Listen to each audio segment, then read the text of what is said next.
Probably trail mix. Oh, I did that. Some Muddy Buddies. And sugar cookies that had its own little twist to it. But you're not supposed to eat all this. I don't. We give them away at Christmas. My problem is I'd have to eat all of it. I don't cook much because it's just me. Now that's tempting. I'm not going to eat all that. And my recipes are all made for a family of 7. I get that. I'm gonna have a hard adjustment. It's so hard to cook with. Yeah. Sure, it's gonna be like, Yeah, after 4 boys. why do I have Yeah. so much spaghetti left I only over? had one and it was hard. So, They eat. They eat a lot.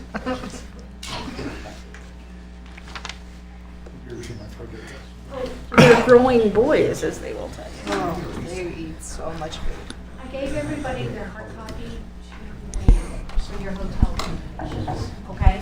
Yeah. So, okay? And You have to pick up our credit cards. it's being held under my card when I go back in December. You got, so if you could pick up this card like when you're regular Wednesday. Make it bigger so I can see it. I just didn't want to email it because it would have been December and it would have been on the bottom of your emails and then this is the. So if everybody has their. We'd be buried under piles of those quarantine emails. I hate those things. You're quarantined. Yeah. You get more of those than you do any mail. I know.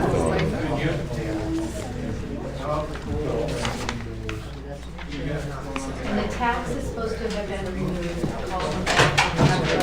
Everything sent over, but they didn't resend new information. I won't do that.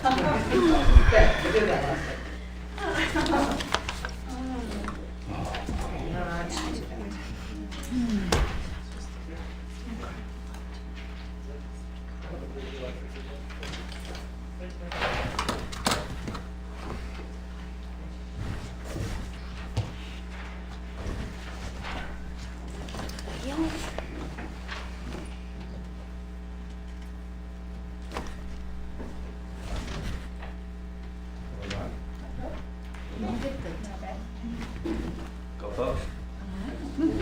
Folks. They defended more to more. They did. That was a good game. Yeah. 26. I'm sure she was busy working. She was working. She was working because if she remembers it. There we go. Oh my gosh. Open mouth insert quick. She's so proud of all the work she's done with the athletics and foundation. There we go.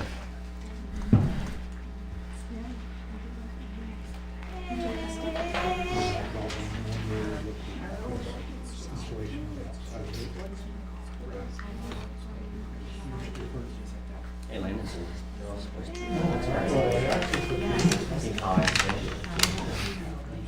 I heard from them.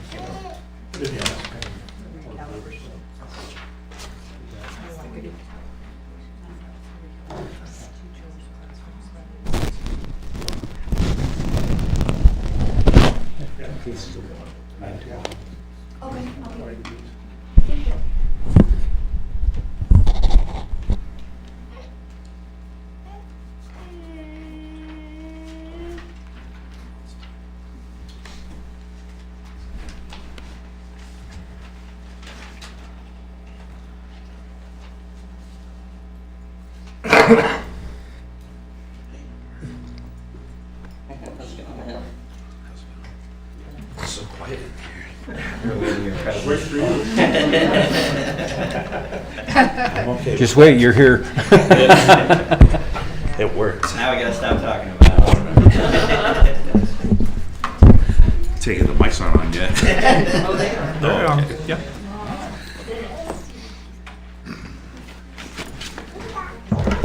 Hopefully I don't forget my password again. The IT guy forgets his password? Oh, this one I do. Okay. This one went into the new realm of rate change. Can't keep up. Oh, passwords are miserable.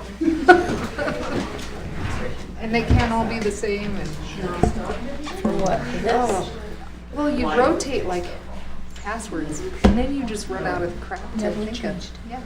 What? I haven't ever had to change my password. I went Since starting. Never. on that Yeah. rule set. Yeah. I don't know who It's like, designated. I don't know what happened, but When I talked to the IT guy, Now that you jinxed complain. it, now you're gonna have to. he said, we probably could, you just have to put a request in. Okay, That'd be nice. I'm requesting that. I'll do it now. I figured we could just ask him to make it real quick. Make this request first.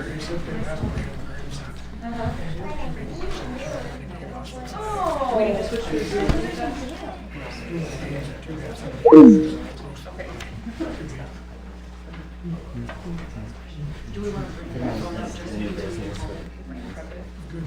I'll just get out. Okay. Sounds good.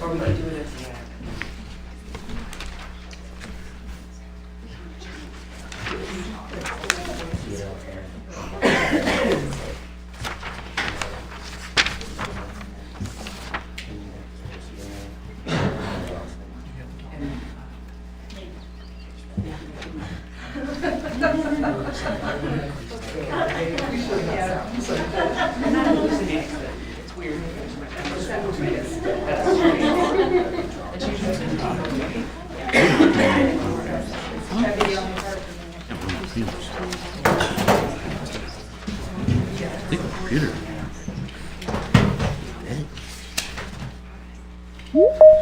Oh, they joined in. There you go. Well, that's interesting.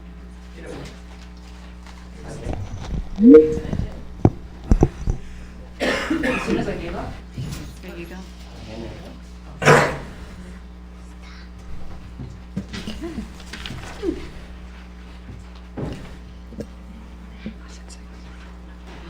Mr. Hewitt, can you hear us? Yes, thank you.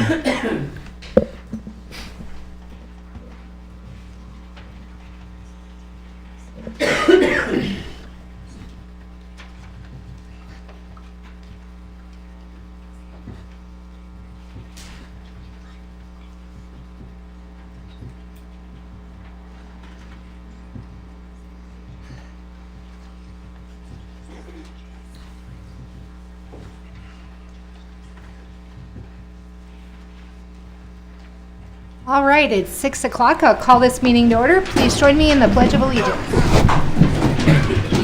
I pledge allegiance to the flag of the United States of America and to the republic for which it stands, one nation, under God, indivisible, with liberty and justice for all. Lynn, will you conduct roll call, please? Madam Mayor Jacqueline Wells, Here. Vice Mayor Darrell Garner, Here? Councilmember Derek Elliott, Here. Councilmember Tanya Newman, Here. Councilmember Terry Pattison, Here? Councilmember Steve Sanger, Here. Councilmember Bruce Seawell. Here. Thank you. All right, moving down to the approval of the agenda. Councilmember Sanger. I move to approve the February 3rd, 2026 City Council agenda as presented. Okay, the motion's been made and seconded to approve the February 3rd, 2026 City Council agenda as presented. Any discussion? Lynn, will you open online voting, please? Online voting is open.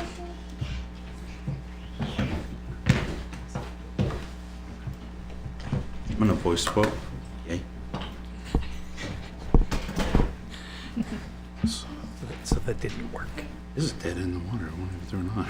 Online voting has closed and the motion passes with 7 yeas. All right, moving down to the approval of the consent agenda. Councilmember Sanger. I move to approve the consent agenda of February 3rd, 2026 as presented. Second. Okay, the motion's been made and seconded to approve the consent agenda of February 3rd, 2026 as presented. Any discussion? Lynn, when you're ready, will you open online voting, please? Online voting is open.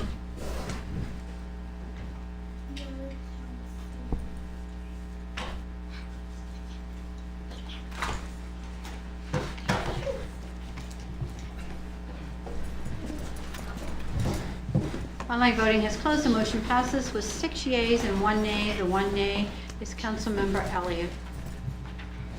Okay, moving down to opening of a public hearing for the ordinance approving the second reading and waiving the reading of the ordinance granting a telecommunications utility franchise and general utility easement to Visionary Communications LLC.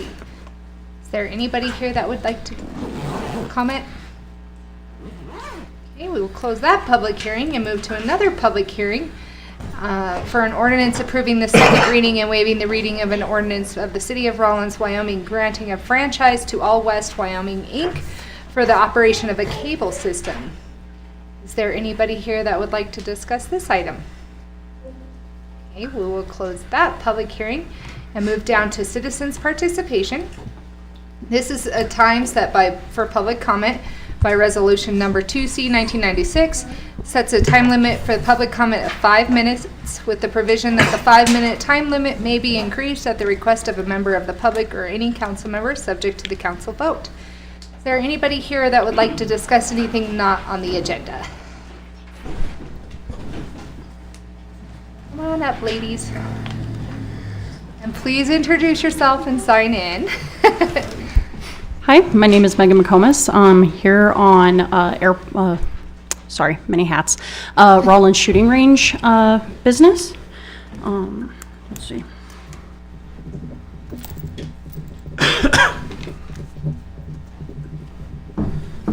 I actually have some flyers, Madam Mayor. May I approach?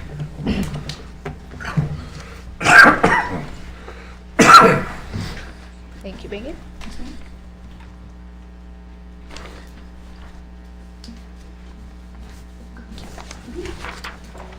Thank you.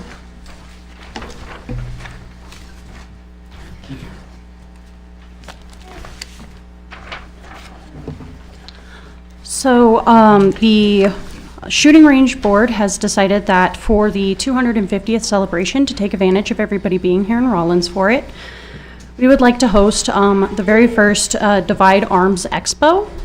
We were planning on doing like archery and a gun show down at the fairgrounds in the exhibit hall. And it's going to be July 11th and 12th. On the 11th, it'll be open from 9 a.m. until 5 p.m.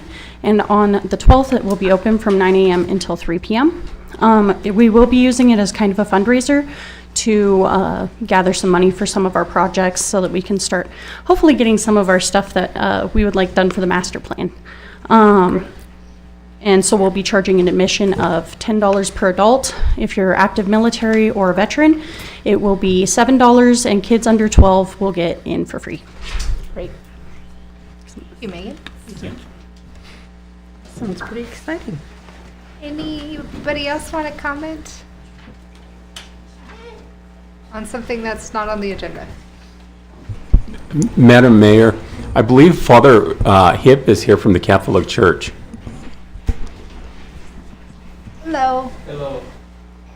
Please sign in, Father. Thank you.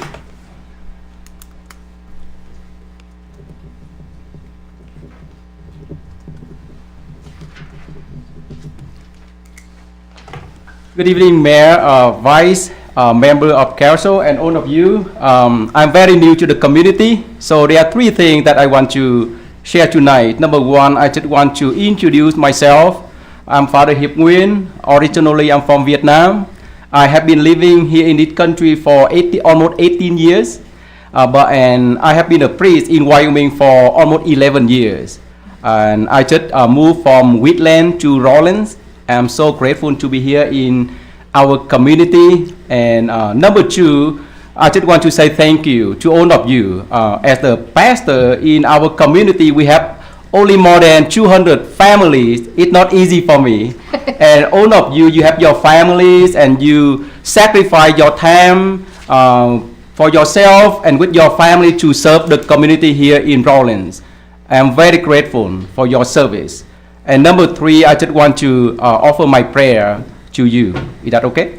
Yes. In the name of the Father, and of the Son, and of the Holy Spirit. Amen. Oh, Heavenly Father, I'm so grateful to be a member of this community of Rawlins.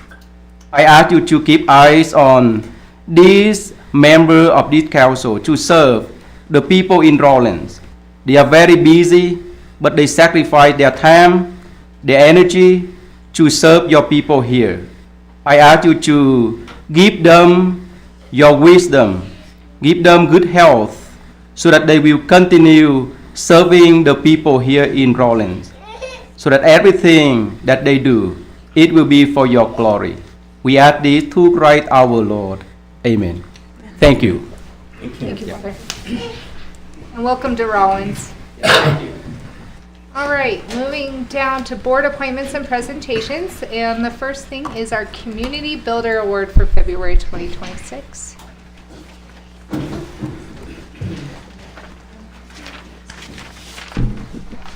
And obviously the Rawlins Volunteer Committee. That's us. Honorable Mayor and Council, the Community Builder Award is a monthly award the city presents to local individuals, businesses, and organizations for their volunteer service, sponsorship, promotion of programs and events, outstanding service in the interest of the city, and for other contributions significant to the Rawlins quality of life. The Volunteer Committee would like to present the February 2026 Community Builder Award to Councilman Steve Sanger.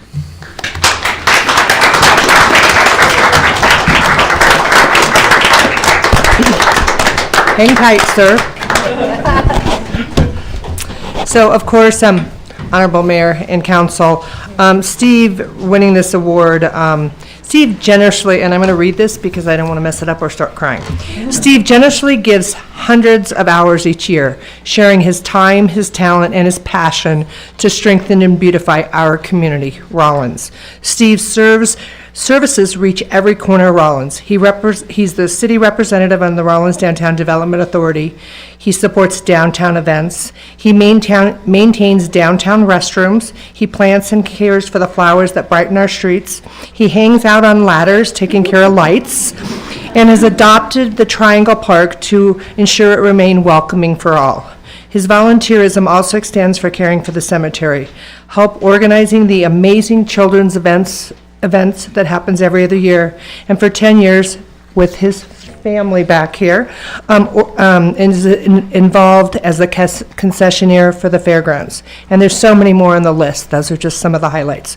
Through each effort, Steve demonstrates what it truly means to invest in a place we all call home. When I asked him why does he do it, Steve shared that it's about staying close to his family and nurturing the community they cherish together. He believes the key ingredient for a vibrant city simply is the people.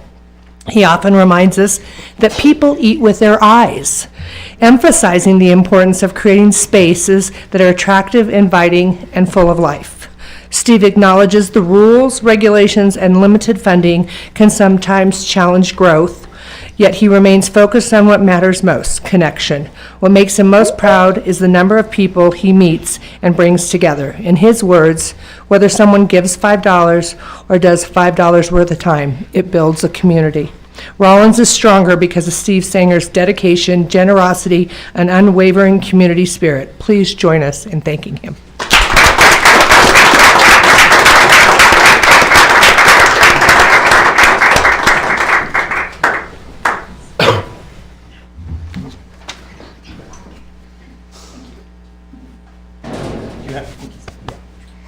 Kids, get in the picture.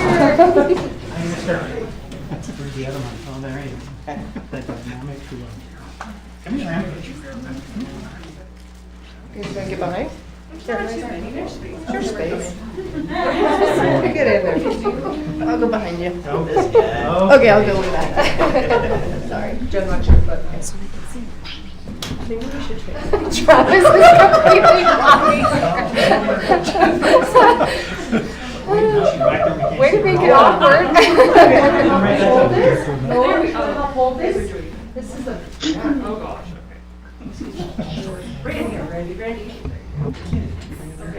We're gonna do cheese. Yeah. Thank you so much.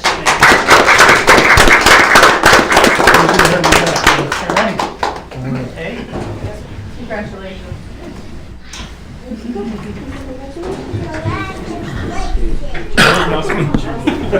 Oh, I am giving my money to the Boys and Girls. Thank you. Sorry, I did forget to announce that. Congratulations, Steve. Very well deserved. All right. Moving down to approve a resignation from the Rawlins Shooting Range Advisory Board. Councilwoman Lumen. Move to accept James Ainworth's resignation from the Rawlins Community Shooting Range Advisory Board for a term expiring June 30th, 2027, effective immediately, and direct community relations to advertise the vacancy. Second. Okay, the motion's been made and seconded to accept James Ainsworth's resignation from the Rawlins Community Shooting Range Advisory Board for a term expiring June 30th, 2027, effective immediately, and direct community relations to advertise the vacancy. Any discussion? And when you're ready, will you open online voting, please? Online voting is open.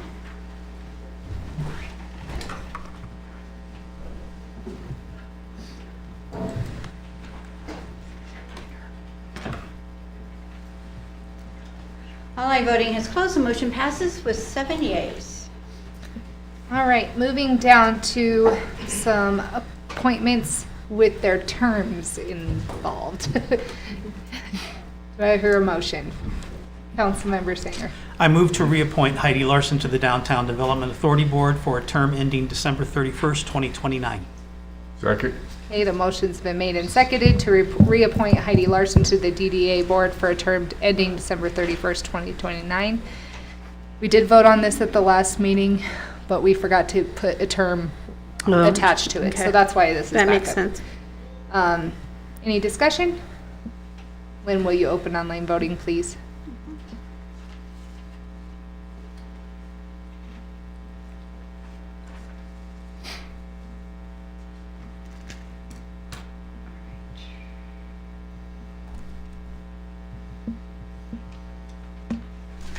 Online voting is open.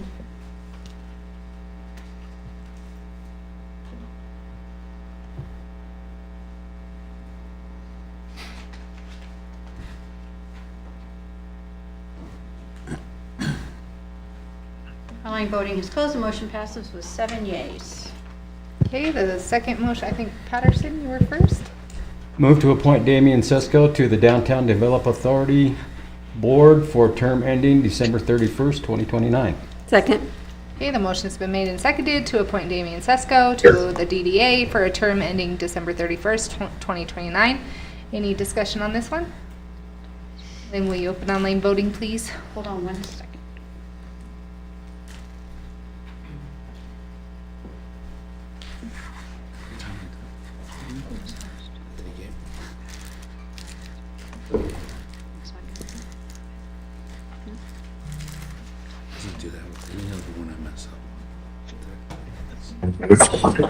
Okay, online voting is open.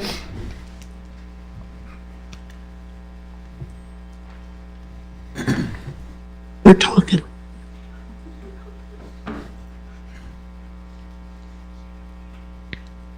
Online voting has closed. The motion passes with 7 yeas. Darrell, or Vice Mayor Garner, sorry. I move to appoint Christy Hall to the Downtown Development Authority Board for a term ending December 31st, 2028. Second. Okay, the motion's been made and seconded to appoint Christy Hall to the DDA for a term ending December 31st, 2028. Any discussion on this one? Lynn, will you open online voting? Darrell, we've known each other too long, I think. Online voting is open.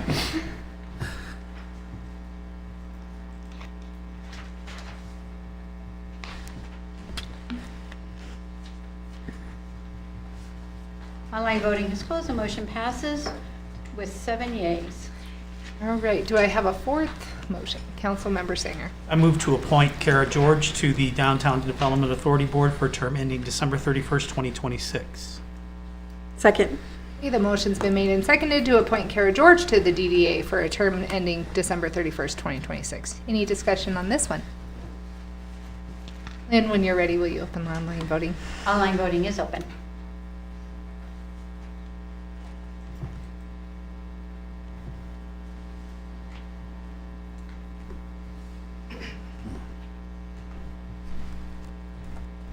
Online voting is closed. The motion passes with 7 yeas. All right, moving down to reports and information and city manager and staff reports. City manager Matt Hall, officially. Thank you, Mayor. Thank you, Council. Happy February. This is when all the good birthdays happen this month. So we have so first a little update with some staff things. This week we're gonna, Laura Malone, our finance director, and I have started to schedule our budget meetings with all of our department heads, and so I believe our first one this week, our test case, as you put it this morning, is with our rec department and as well as the golf course and shooting range with that. So that's it's exciting to start to get into that, and those will be taking place throughout the month. The other kind of staff item, this was pretty interesting, is as per one of your priorities, trying to get kind of a handle on IT and what to do about that issue within the city. And so started working with Networks Unlimited, and what we have identified is a gentleman who already works for us.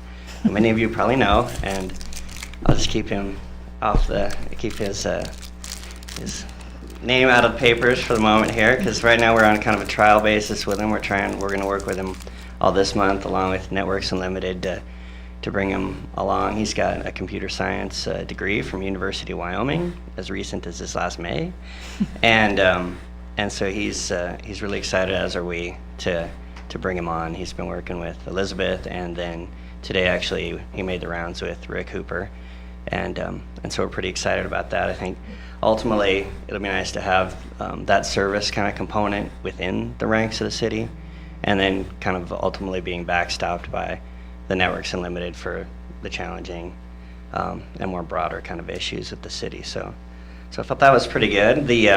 As far as some of the projects that we got looking at this summer, I referenced before that we've been working on the cathodic protection project, and it looks like we'll be able to send that RF request for proposal, RFP out probably by next week. So we have the documents, and now just Lynn and Cody are finalizing that so we can advertise for that, and looking forward to get to that project this summer. Some of the other things going on that's somewhat relatable for the city, the Quonset hut that was destroyed by a fire last year, that's scheduled for demolition this Friday. It's of course the one with the railroad, Union Pacific, the buildings. Mm-hmm. And so they're taking care of that themselves, so there'll be no cost to the city. They will deliver the metal debris to the landfill, is about the only thing that they will have to do with. The other good item, I guess, is for our golf course. We did put out a request for information, and it looks like we have one response, one candidate, or one company that's interested in doing that. And so our rec director is probably going to reach back out to them. They've already come over and kind of looked at the facilities, and they're very optimistic. And just want to thank everyone involved for helping bring that one to the table. So if it works out, I think it'll be a good opportunity for the golf course. February, as I've mentioned a few times, is we have our WHAM winter conference, and that's next week. That'll be in Cheyenne, and it's from the opening receptions with WHAM, and actually they're partnering with, and I guess for those online, WHAM is Wyoming Association of Municipalities. And this year we're partnering with the Wyoming County Commissioners Association, and so that reception will be Wednesday night. I think Wednesday afternoon is when you start showing up for registration, and then Friday or Thursday and Friday there's a lot of classes, networking. It's a very good resource for city councils, for city staff, and so consequently appreciate involvement from council for going, and then myself, our city attorney, and our city finance director all have RSVP to go as well. So, and in lieu of that, it's been a while since Mike has been any kind of oversight, so I'm gonna go ahead and leave him in charge while I'm gone, Chief Ward. So, and then that also, the next week is the start of the 26th legislative budget session, and that'll start on the 9th. The governor's State of the State address, and then it'll be leading right into the session after that. And of course, we'll be there for that week. And then a little personal note, I signed up and was accepted, and last week we had our initial meeting for the leadership Carbon County, and so that'll be fun and exciting for me. Get to know a lot of the county, a lot of the areas, and of course a lot of the fun people. It seems like we got a really good class and a lot of help from the previous the class involvement and some people, including our public relations officer. I think Myra has to do healthcare. Yes, and Lynn gets to do. Oh, I'm going in July. Oh. Down in Saratoga. Oh, nice. So we have all kinds of involvement from the city level. Was it last year's class too? I mean, Vice Mayor Gardner was also. So you guys know how, and I'm a big fan of these kind of opportunities, so I appreciate the support and being able to do that. Coming up, city offices and facilities, except for the Rawlins Rec Center, will be closed on Monday, February 16th, 2026. That'll be President's Day.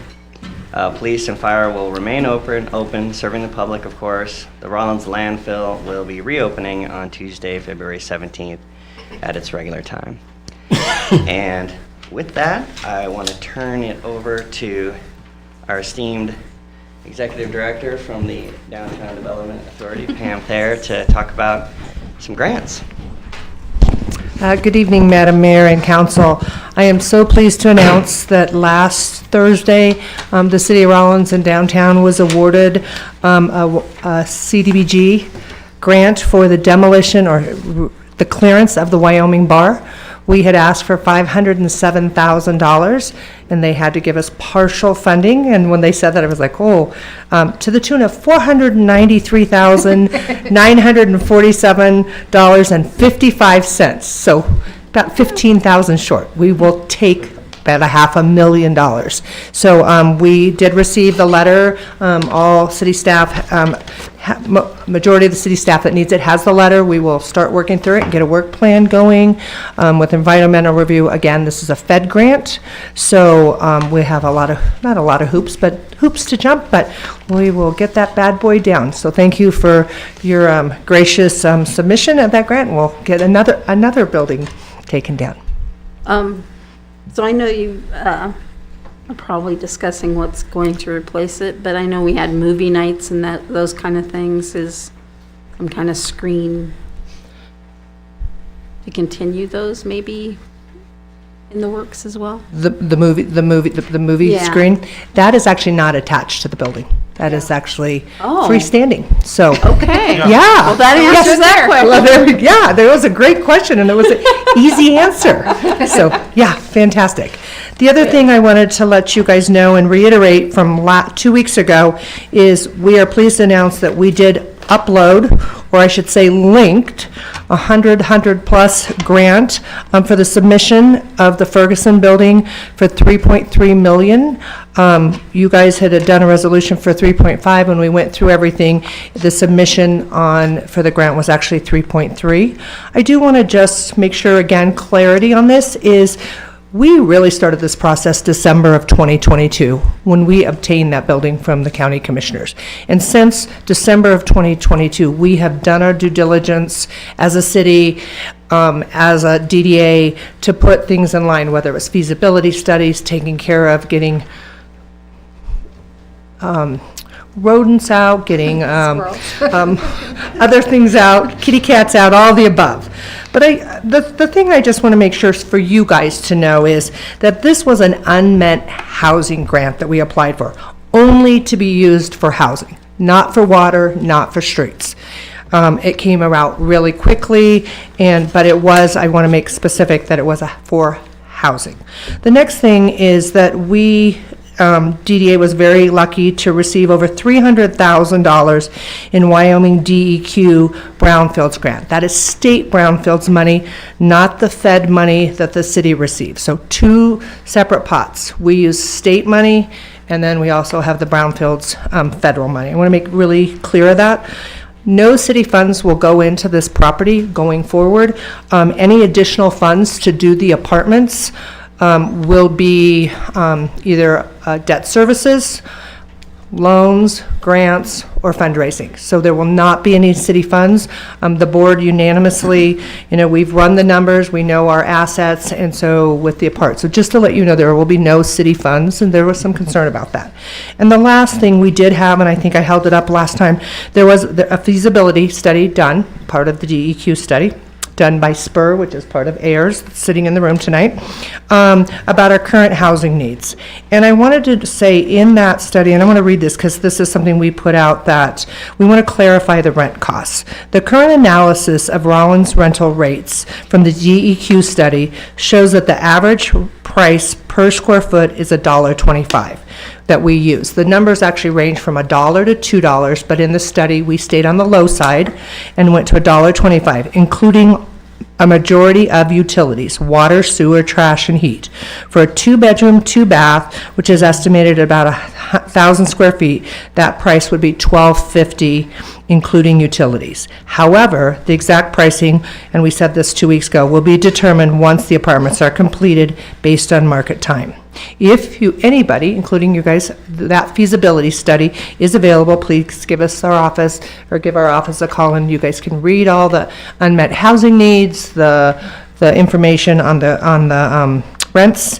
And then again, I want to clarify, Councilman Sanger, we were going back and forth talking about that study. And when he was talking about the amount, I think 1,200 or close to 1,200, he was referring to the affected gross income. And he said there's no utilities on that, meaning there was no utility on the affected gross income. So again, totally open to the public. We are going to do a big press release, but this project was started in December of 2022, and because we started getting things in line, we were able to apply for this grant. This grant will go in front of SLIB in May. Any questions? Daryl. Excuse me, Vice. It's okay. I started it, I'm sorry. Excuse me, Vice Mayor. With those apartments, are we looking? How fast are you guys looking at offloading that so that it's not a government entity running a public or a private sector business? Well, we're a development. Per state statute, we're a downtown development authority, so that is in our statute. We can own land and receive money for leases. So, I guess the reason for the question, it's just one thing. It's one thing that I think is important that we stay away from as government is running private enterprise or businesses that private companies can run, and it's getting the grant and getting the work done to remove all this stuff that needs to be done on that building and getting it ready for sale. I could completely get behind, but running a business out of it, that is it's a huge red flag for me, and I understand you can do it, but is it in the best interest for us to compete against the private sector here in Rawlins? And that's just my... Vice Mayor, I'm hearing what you're saying, very valid point. I think that once we get to the point where they're constructed, that can be a decision, again, as a development project in the downtown, a discussion between the council and the DDA, because the DDA will actually own it. Thank you. Councilman Sanger, did you? No, we currently do that now. We own a lot of property in this town. The city does. We own a golf course, could be a private entity. We own a rec center, could be a private entity. So we own a lot of stuff that way. It's whether it appears to be you're conflicting across, which that's an obvious look. Yeah. And Vice Mayor, excuse me. It's just a good question. Yeah, it's a great question. Yeah. And Vice Mayor, there is talk that once we would get this property done, do we have the capacity with one staff member to maintain it and manage it? So that's a great question. We want to get to that part, and then we'll regroup after they're completed. So we will duly noted. Thank you. Yeah. Any other discussion or questions? And I will keep you apprised on this grant. Thank you, Pam. Thank you. City manager, you have anything else? Other than just to turn it over to the city attorney. Okay, city attorney report. Thank you, Madam Mayor, Honorable Council. Actually, city manager covered all my points, so thank you for doing that for me. Which was, excited that we're going to get the cathodic protection project going. That's a huge project for getting our water infrastructure. It's been exciting to work with our local team as well as with WWDO, and just really getting the momentum behind this and a lot of support. And also, I'll be part of the delegation, the Rawlins delegation going to WHAM. So that's exciting. And City Manager Hall covered everything else, so thank you. Does council have any questions for me in regard to anything? Any questions? Thank you. All right, thank you. City council updates. Does anybody have anything? Councilmember Elliott? So I recently learned that La Abuelita's restaurant has closed. So we lost another business there, another commercial property. Then I also heard that Frontier Laundry has also closed permanently. So there's another commercial property that's vacant. Seems like a lot of stuff is closing. Denny's is closed. So it's pretty bad for our community, and I hope to see it increase and improve.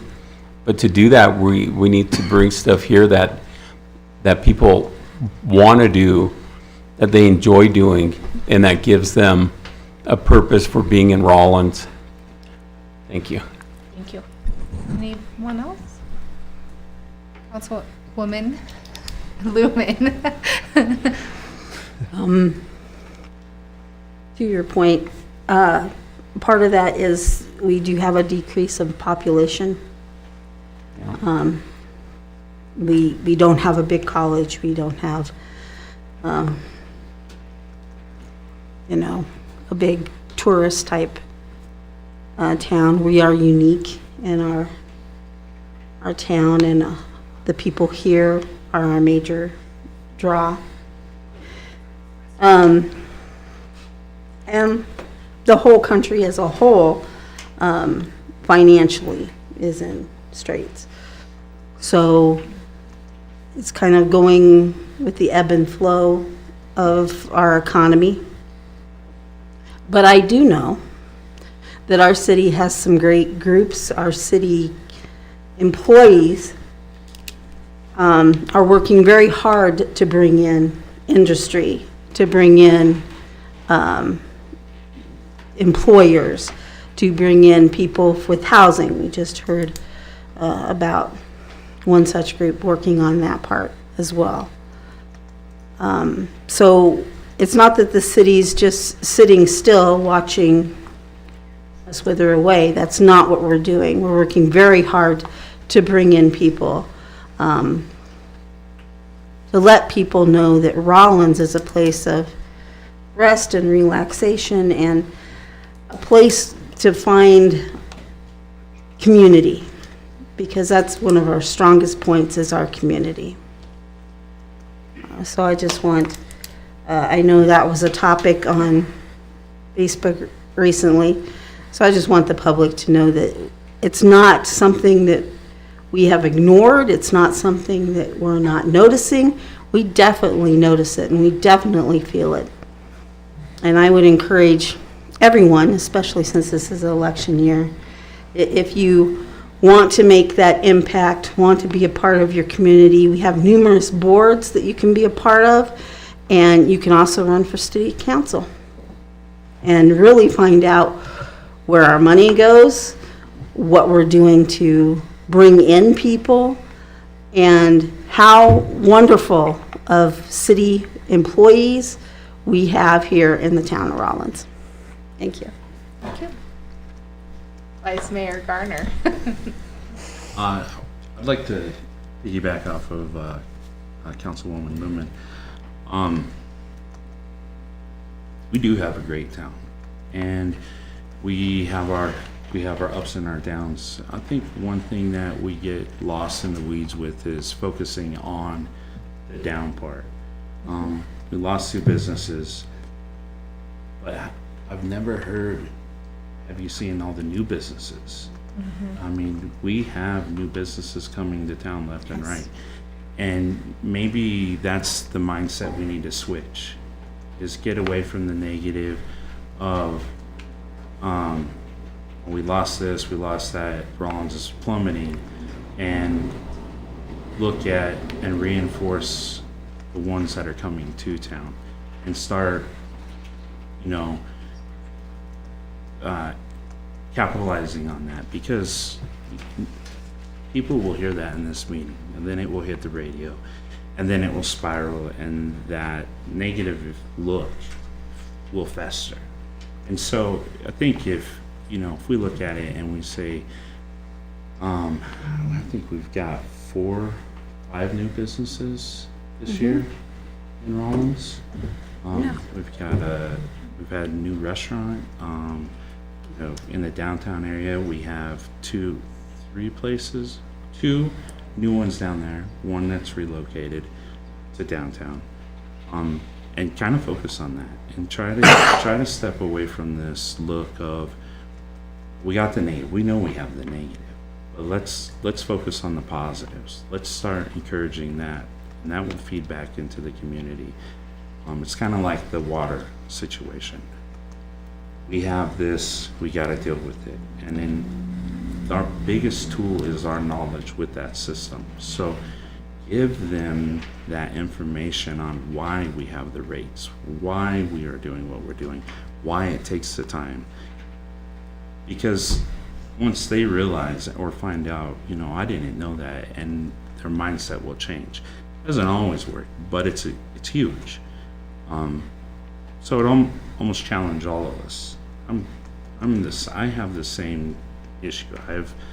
I notice the negative, and I'll speak the negative first before the positive.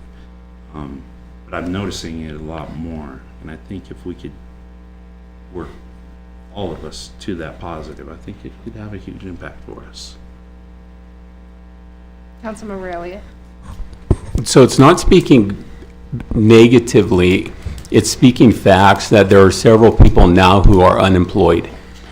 So there's a lot of unemployed people from these businesses closing. A lot of people who have lost their jobs, they have no income coming in. So it's not speaking negatively, it's speaking factual. So when we get a new business in, then it's great to promote it here so people can hear it. But we also need to know the bad parts so that we can fix it. Because if we don't fix it, it's not going to get done. But I understand what you're saying, Vice Mayor Gardner. Thank you. Any other discussion? Okay, moving down to unfinished business and an ordinance to approve the second reading and waive the reading of an ordinance granting the telecommunications utility franchise and general utility easement to Visionary Communications. Councilmember Singer. So moved. You said it. We just need a second. Do you have a second? Second. Okay, the motion's been made and seconded to approve the second reading and waive the reading of ordinance granting a telecommunications utility franchise and general utility easement to Visionary Communications LLC. Any discussion? I know we talked about this at length at the last meeting. Do you have anything to add, Attorney Mayberry? Thank you, Madam Mayor. This will apply just generally to both franchises, but also in general for use for right-of-way work. My office is working with Public Works, and we are revising our right-of-way permit. So this is going to be forthcoming, and we are also going to be asking council for a fee schedule amendment to include a fee for the right-of-way permits. The reason this has not been brought up in the past is because in the past it was so infrequent that we had franchisees and private work in the public right-of-way. This is becoming more common, particularly with the advent of a lot of new internet provider companies. And so this is going to be something that we want to make sure that we are safeguarding the city's assets and provide visibility so that we also protect our existing infrastructure and that we have good roads, all those sorts of things. So these all go hand in hand together. And also, even with existing franchisees that are now that their own infrastructure needs to be updated, they are going to have to go into the right-of-way. We recently had this last year with Black Hills. They were able to go in there, and a lot of their work happened to be on private property, but this is going to cover that gap for when, for those private right-of-ways. I'm sorry, public right-of-ways. Got it. Any questions for Attorney Mayberry? Go ahead, Councilmember Elliott. Are we able, I know it says that we're not able to control their cost, but are we, or would we ever be able to control what they charge their consumers? Because they are private entities or private companies, that is outside of our purview. However, there are FCC regulatory commissions on the federal level that do have some say into how that works. Unfortunately, we do not have that authority on the municipal side. Thank you. You're welcome. All right. Lynn, when you're ready, will you open online voting, please? Online voting is open. Online voting is closed. Motion passes with 7 yeas. Okay. Moving down to an ordinance to approve second reading and waive the reading of the ordinance. Go ahead. Councilmember Singer. I move to approve the second reading and waive the reading of an ordinance of the City of Rawlins, Wyoming, granting a franchise to All West Wyoming, Inc. for the operation of a cable system. Second. Okay, the motion's been made and seconded to approve second reading and waive the reading of the ordinance of the City of Rawlins, Wyoming, granting a franchise to All West Wyoming, Inc. for the operation of a cable system. Any discussion on this one? Lynn, will you open online voting, please? Online voting is open.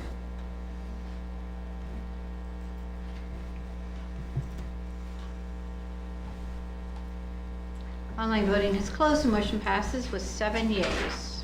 All right, moving down to new business and the approval of conveyance of real property from Sinclair Land and Development, LLC. And I will hand it over to you, City Manager. Thank you, Your Honor, Council. So, Excuse me, we need a vote on it before. Oh, I'm sorry. We can't have discussion. I'm sorry. Thank you, Wayne. I was ready to go. Councilmember Patterson. I move to approve acceptance of the quitclaim deed conveying certain undeveloped real property to the City of Rawlins and authorize staff to record the deed and pay outstanding 2025 property taxes associated with the property. Thank you. Do I have a second? Second. Okay, the motion's been made and seconded. Now I'll hand it over to you, City Manager. okay, just for those of you, about a month and a half ago, a couple gentlemen that you probably know in town, John McPherson and Henry Hewitt, and both are available tonight via Teams and standing by on phone, I believe, for any questions from them. But they asked if we'd be interested in getting some of the land that they had over near the airport area, the Bonanza Street. It's up on the screen now, or it was a second ago. And anyway, so I chatted with the city attorney and with staff, and we've kind of come up with a pretty good plan. We think that would be a good use for it. And so we put everyone to work and got it going, and it's here tonight. And I think what I'll do is I'll just turn it over to our city attorney and then invite Cody up to the podium and kind of fill in some of the gaps for you guys. Thank you, Madam Mayor, Honorable Council. We do have Mr. McPherson, Mr. Hewitt on the phone available by Teams. They are available to answer any questions as we proceed, but in the interim, they're going to be on standby. So to give a little more background, so this actually, Sinclair Land Development Company, the principals are Mr. McPherson and Mr. Hewitt, actually approached me last year about this. We had a lot going on last year, and so this year they've had the opportunity to meet closely with City Manager Hall as well as with Public Works Director Cody Dill to really flesh out the concept of, is this something that would be usable for the city, rather than we were initially cautious about, well, we don't want to add inventory to the city's rosters. What we want to do is, does this property make sense for government use? And this is where the discussions then took on, a little more life, and we were able to work internally to really assess the viability of a very gracious donation by Sinclair Land Development. So to also provide additional context, this is a donation by Sinclair Land Development Company. And there's no strings attached to it other than we, in exchange, is we would pay for the property taxes for 2025. In order to get this fully fleshed out and to make sure that this, we provided council the full context and the plan, there will be some interest on the property tax, and it is at the end of the year was $780. So there will be some interest. It's not an inordinate amount of interest, but we feel that is a very fair exchange. So with that, unless council has any questions in regard to the legal portions of it, well, let me fill you in on that too. We've also done our due diligence and gotten the title background, made sure there's no liens. We understand what easements are on the property. So we have conducted our due diligence. There is nothing that is counterindicated to, that gives us any reason to pause, and everything is pretty well in place at this point. Does council have any questions for me? Vice Mayor Garner. Are there any environmental liabilities, being it's industrial? Thank you, Vice Mayor Garner. The property has not historically been used for anything that that gives us any concern. The only, maybe potential issue, which we haven't looked into, is the proximity to the airport, but there have been no reported leaks or anything that would have spread into the area. So there isn't any pre-existing concerns that we have at this point. Thank you. Councilmember Patterson. It shows on the map here where you've got your shop and your plant and your material storage. Are you going to shut down part of Piper Road? Or are you going to reroute it, or what? So actually, and also as part of the history of this, that portion of the road has actually already been vacated. And then the shop's going to sit on Bonanza farther out. Is that going to be closed out? Where the shop is going to be? Pass this to Cody. This is Cody's realm. Yeah. That's the edge of the city. That orange line is the edge of the city. Yeah, but I'm sure I'm right across this road right here.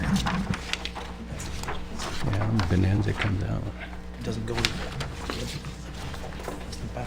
Thank you, Madam Mayor and Honorable Council. With Councilman Patterson's question, as of right now, that end of Bonanza is just a vacant lot. It is gravel and sagebrush. I believe the street stops at about lot 62 and turns into just sagebrush area.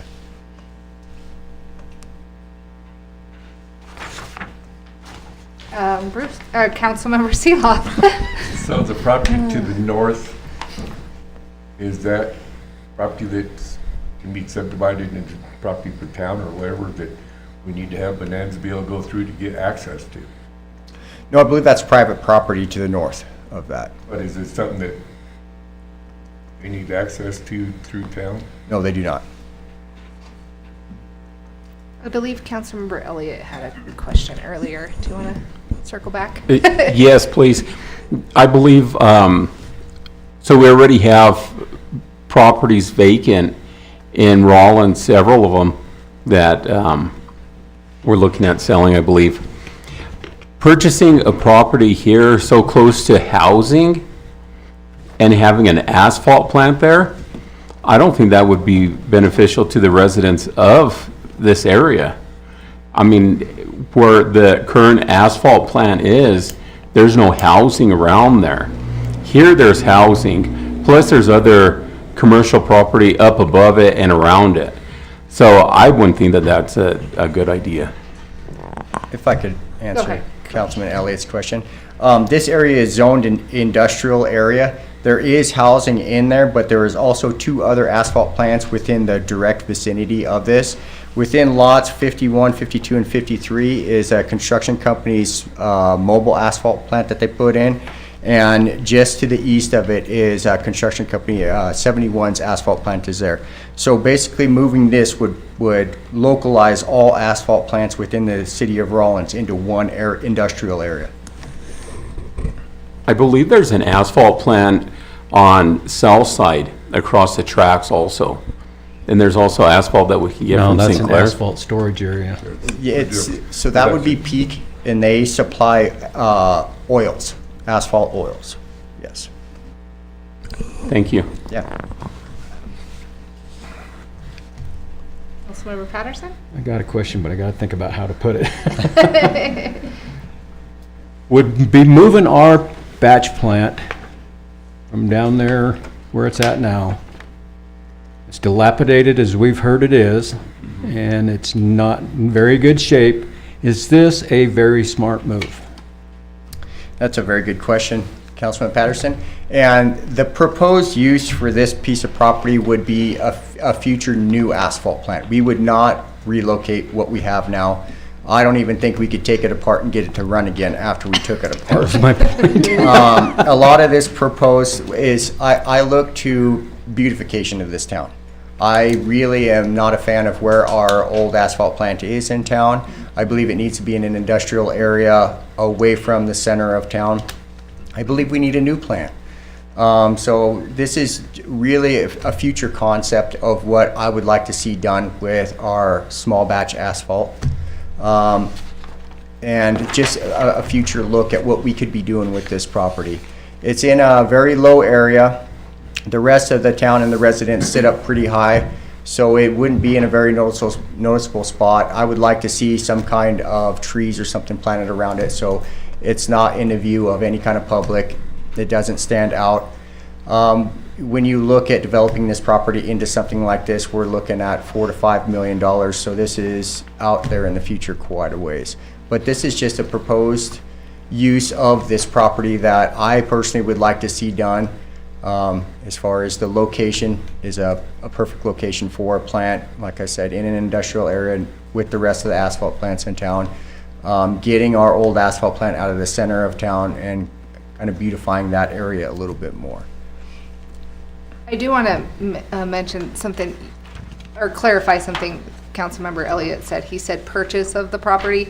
We are not purchasing it. It's a gracious gift from a company. So I just want to clarify that for the public, that it's not a purchase, it's a gift. Any other discussion? Councilwoman Lumen? Is there any ideas, and I understand this is in the future, about what the city would use the property, the plants on now, once it's moved? That's a very good question. We haven't really got that far. Okay. As long as it is something other than piles of gravel and old, very, very old asphalt plant, I would like to see something. At that point, we could consider selling that piece of property. And we very much could. Okay. Councilmember Elliott? So our current asphalt plant, we're not producing the asphalt that it did before, right? Because it's antiquated. And so in 4 to 5 years, to implement a new asphalt plant for $4 or $5 million,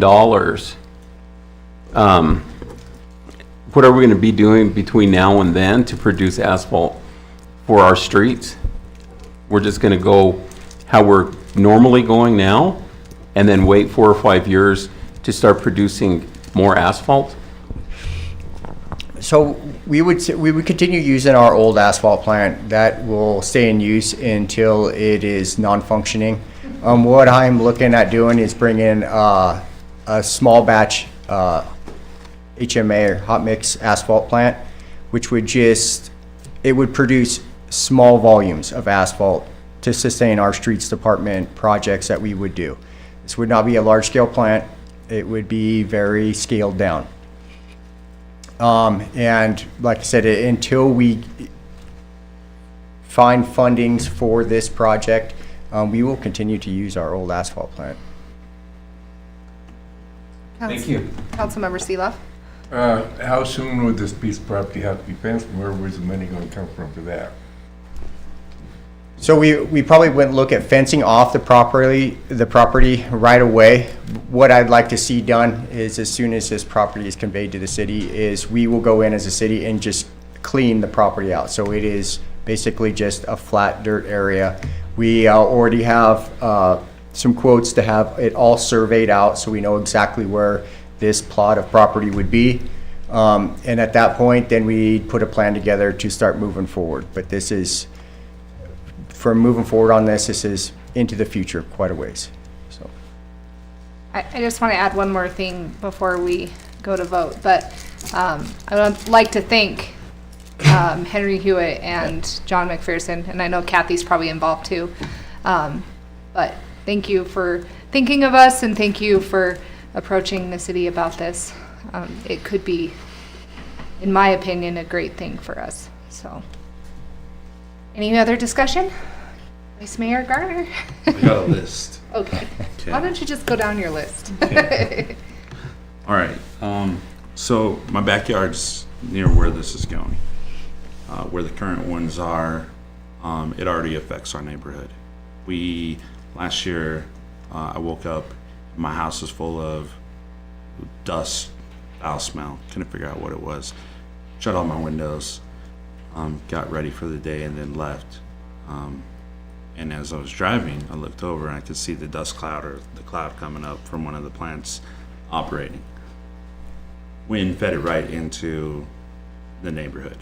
This one is much closer. This one is the closest building from, I don't know where the plant will land exactly, but if you go to the midpoint, you're within 300 feet of the apartment complexes right there. And not much further to the back of the houses. Your storage area is less than, I think it's 40 feet from there. And the concern with the storage area would be when wind comes up and stirs up the materials and throws it around. What is the mitigation? Because if I did my research right, you can't do that. You can't have it within a certain area and allow it to get into the local neighborhoods. I have it here. It's the Wyoming Environmental Quality Act.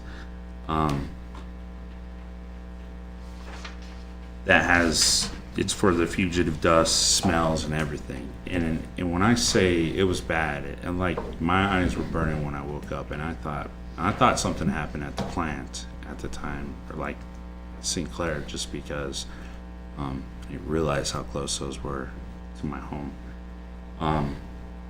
This will be much closer. And I did get a call today that is they're a neighbor just a couple houses up. Same concern with this. Where it's located at right now, the houses aren't near as close as what this thing would be to ours. And I would hate to devalue the area because we just want to put it in a more centralized location with the rest of the plants. The plants that are there now, they're close, but adding another plant is adding another plant. You have that much more likelihood of the same incident happening. Then what else? Just voice my opinion on getting out of the plant itself, just that business, and buying our asphalt locally from the people who can provide it for us. I think that's always the best option if we can, to support those businesses that do this and not compete or take away from the local enterprise or private sector. And so I guess my big question is what's the scope of investigation on this? Are we gonna meet the requirements that the state has for this? So this is, like I said, this is just a proposed plan. If we chose to move forward on this, then there would be, we would look directly into everything that you're talking about. There's always those concerns around residential areas, and that's why I said we would like to do everything we could if we decided to do this to mitigate any kind of dust, smell, or anything like that. That's why proposing a brand new batch plant, an efficient natural gas batch plant would be the best option. I know some of the older ones that run are, they can, you know, if the wind direction is going the right way, it can be pretty pungent at times. But that is definitely something that we will look into in the future if we decide out in the future that the city would like to go in this direction, then.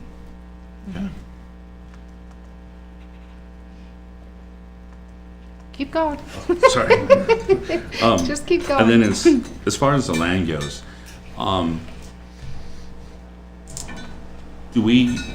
so if we don't do the plant and we just have industrial land, do we have adequate amount of industrial land, or is this one of the reasons we would want this? Because again, I would like to see it sold immediately or just be sold by the entities that own it now, and it stay in the private sector versus us obtaining it and then we sit on it for 20 years at a time, or whatever the longevity of it is. I always think it's best to let the private sector handle those. So I would support getting the land if we definitely need industrial. If we have an abundance of it, To answer that question, Vice Mayor, I don't think that the city owns a lot of industrial property. This would be, I believe, a small section of what we would own. I'm not 100% sure on that. Right now, I believe our asphalt plant is owned commercial in that area, I believe. So moving it into an industrial would be better. And as far as closing down our batch plant and just purchasing, there is many seasons where the batch plants that are in this vicinity do not run. So there would be many summers where we do not do any kind of repairs because we would not be able to have access to hot mix. It is also very cheap for the city to make our own hot mix. And I just don't know this answer. Is it possible to buy from the local refinery and get their asphalt? Aren't they always producing it? I believe they produce asphalt oil and they provide to Pete. They don't actually make asphalt. Okay. Yeah. All right. Thanks for the clarification. Oh, they store it there for storage and shipping out. Yeah. So. Any further questions? All right, Lynn, when you're ready, will you open online voting, please?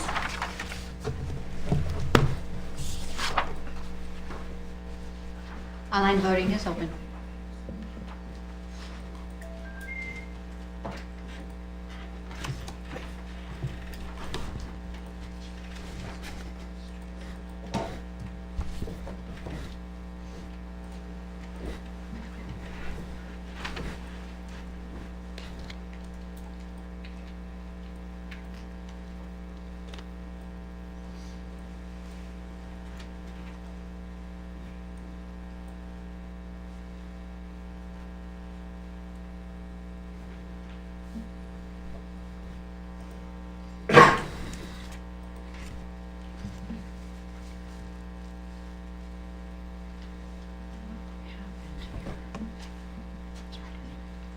No, I cannot save it.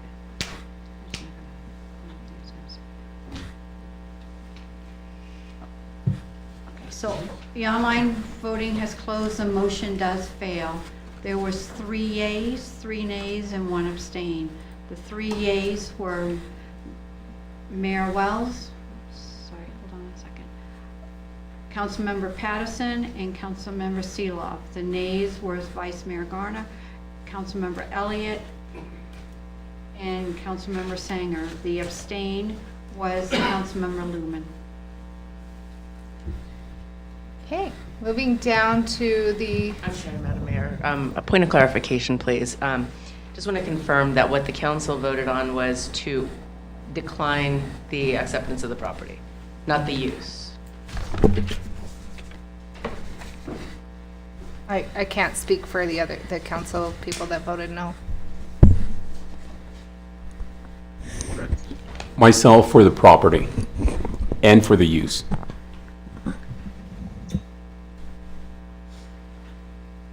It's already zoned industrial. Correct. So when you say the use, do you mean our use? Because we just turned down the property. I believe that it's currently zoned commercial. And No, industrial. It is industrial? Okay. Does that answer the question? I believe so. I just wanted to clarify that the vote was properly voting for the acceptance of the property versus the proposed or a potential proposed use. For the acceptance of the property, that's what the ordinance, I mean, that's what the. Yes. The question is. Motion is. All right, moving down to the appointment to the Carbon County Specific Purpose Tax Joint Powers Board. Councilmember Sanger. I move to approve the appointment of the City of Rawlins Representative Finance Director Laura Malone and alternate Representative Assistant Finance Director Beverly Hannum to the Carbon County Specific Purpose Joint Powers Board for the remainder of a 3-year term? Of a 3-year term beginning February 3rd, 2026 through June 30th, 2028. Second. Okay, the motion's been made and seconded to approve the appointment of the City of Rawlins Representative Finance Director Laura Malone and alternate Representative Assistant Finance Director Beverly Hannum to the Carbon County Specific Purpose Joint Powers Board for the remainder of the 3-year term beginning February 3rd, 2026 through June 30th, 2028. Councilmember Sanger. Whose term is this the remainder of?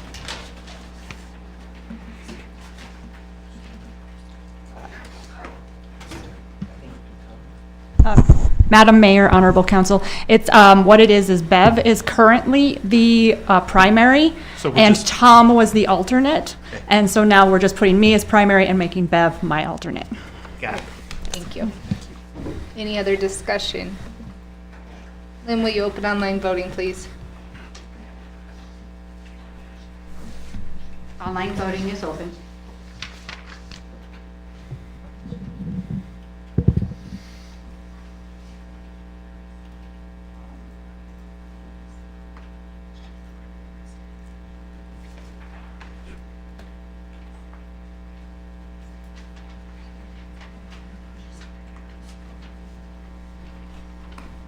Online voting is closed. The motion passes with 7 yeas.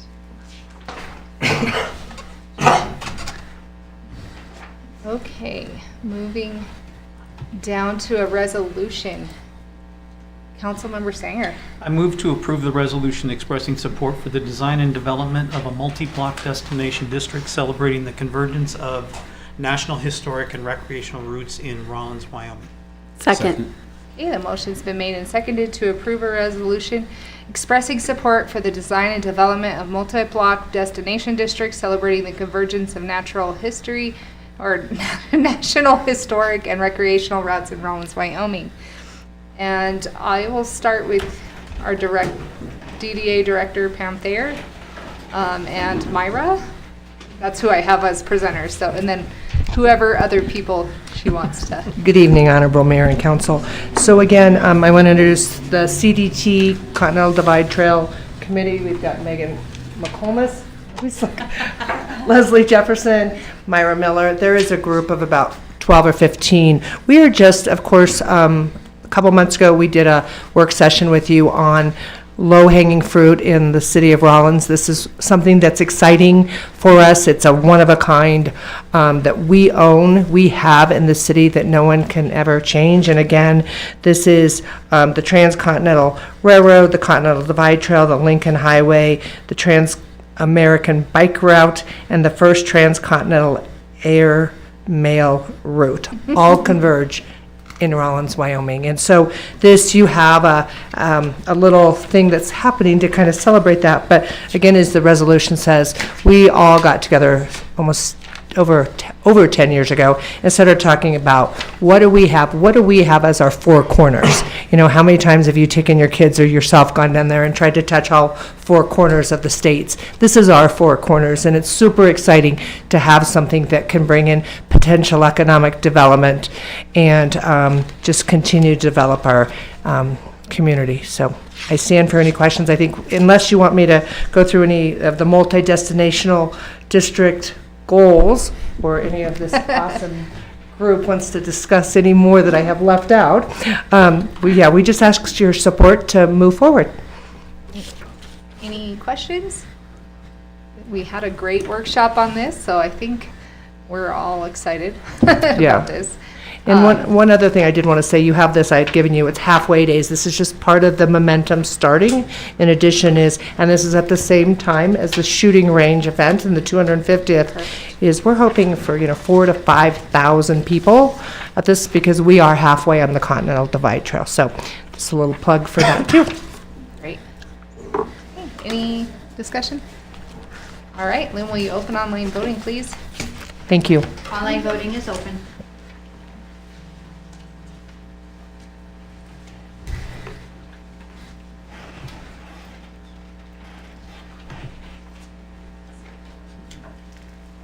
Online voting is closed. The motion passes with 6 yeas and 1 nay. The 1 nay is Councilmember Elliott. All right, moving down to a discussion, and Councilmember Derek Elliott wanted to discuss water rates. So I will turn it over to you, and then I think our staff has some stuff to discuss as well. So Sure, thank you, I appreciate it. In 2024, I believe the water rates were increased by 50%. And by doing that, it made some people not able to pay for their water bills. They've been shut off, then they have reinstatement. I believe there's a fee to reconnect the water, is that correct? Yeah, so once you get your water shut off, then you have to have it reconnected, so that's another expense. And so lowering water rates for citizens is primarily driven by the need to address affordability crisis, ensure equitable access to a vital human right, and to reduce the financial burden on low-income households. High bills can lead to water shutoffs, foreclosures, and inability for families to pay for other essentials like food and health care. So I spoke with a couple of people on Southside who have had the choice, particularly this one lady. She had the choice whether to pay her water bill, half of it, or to buy groceries for her house. And so it was so aggressive at 50%, and it leaves a bad taste in everybody's, majority of people's mouths in Rawlins, that their rates have increased. And then I hear they've seen no progress. So since then, we've had several water main breaks, I believe, since the increase, and we're not proactively replacing the lines. We're waiting for them to break. We lose all that water. We lose, and then there's a higher expense for the city workers to go into overtime. And the last water line break that was 60 feet was replaced, and it was a cost to the city of $25,000. And so by lowering these, I think it would be beneficial to the citizens of Rawlins and to help them, especially now people are unemployed, and for them to pay their water bill. Now, the second part of that is to protect our senior citizens from their water bill, or from their water being shut off. There's a lady that lives up the street from me, 80 years old, lives by herself, and I can't imagine if her water got shut off, what she would do, and I don't know if she's been shut off. So I asked the city to, which I know that you guys already do, nothing against anybody on the city council or the city manager, but to look at the citizens, what they're faced with financially, and also to protect our citizens from their water being shut off. I'm concerned about senior citizens and disabled people. I believe there should be an ordinance protecting them. Thank you. Vice Mayor Garner. I have a few questions for you, Councilman Elliott. You stated that progress has not been made on the water system. That's a statement from citizens in Rawlins. When this was asked, I'm curious what your reply is. I accepted what they thought.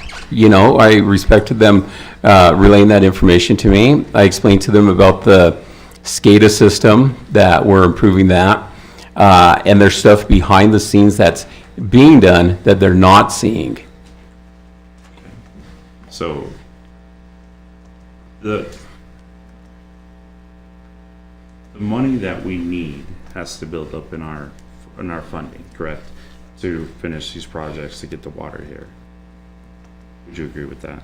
So, for my initial impression, the water bill, even with the 6% penny tax, that was going into a fund and was going to build up and replace.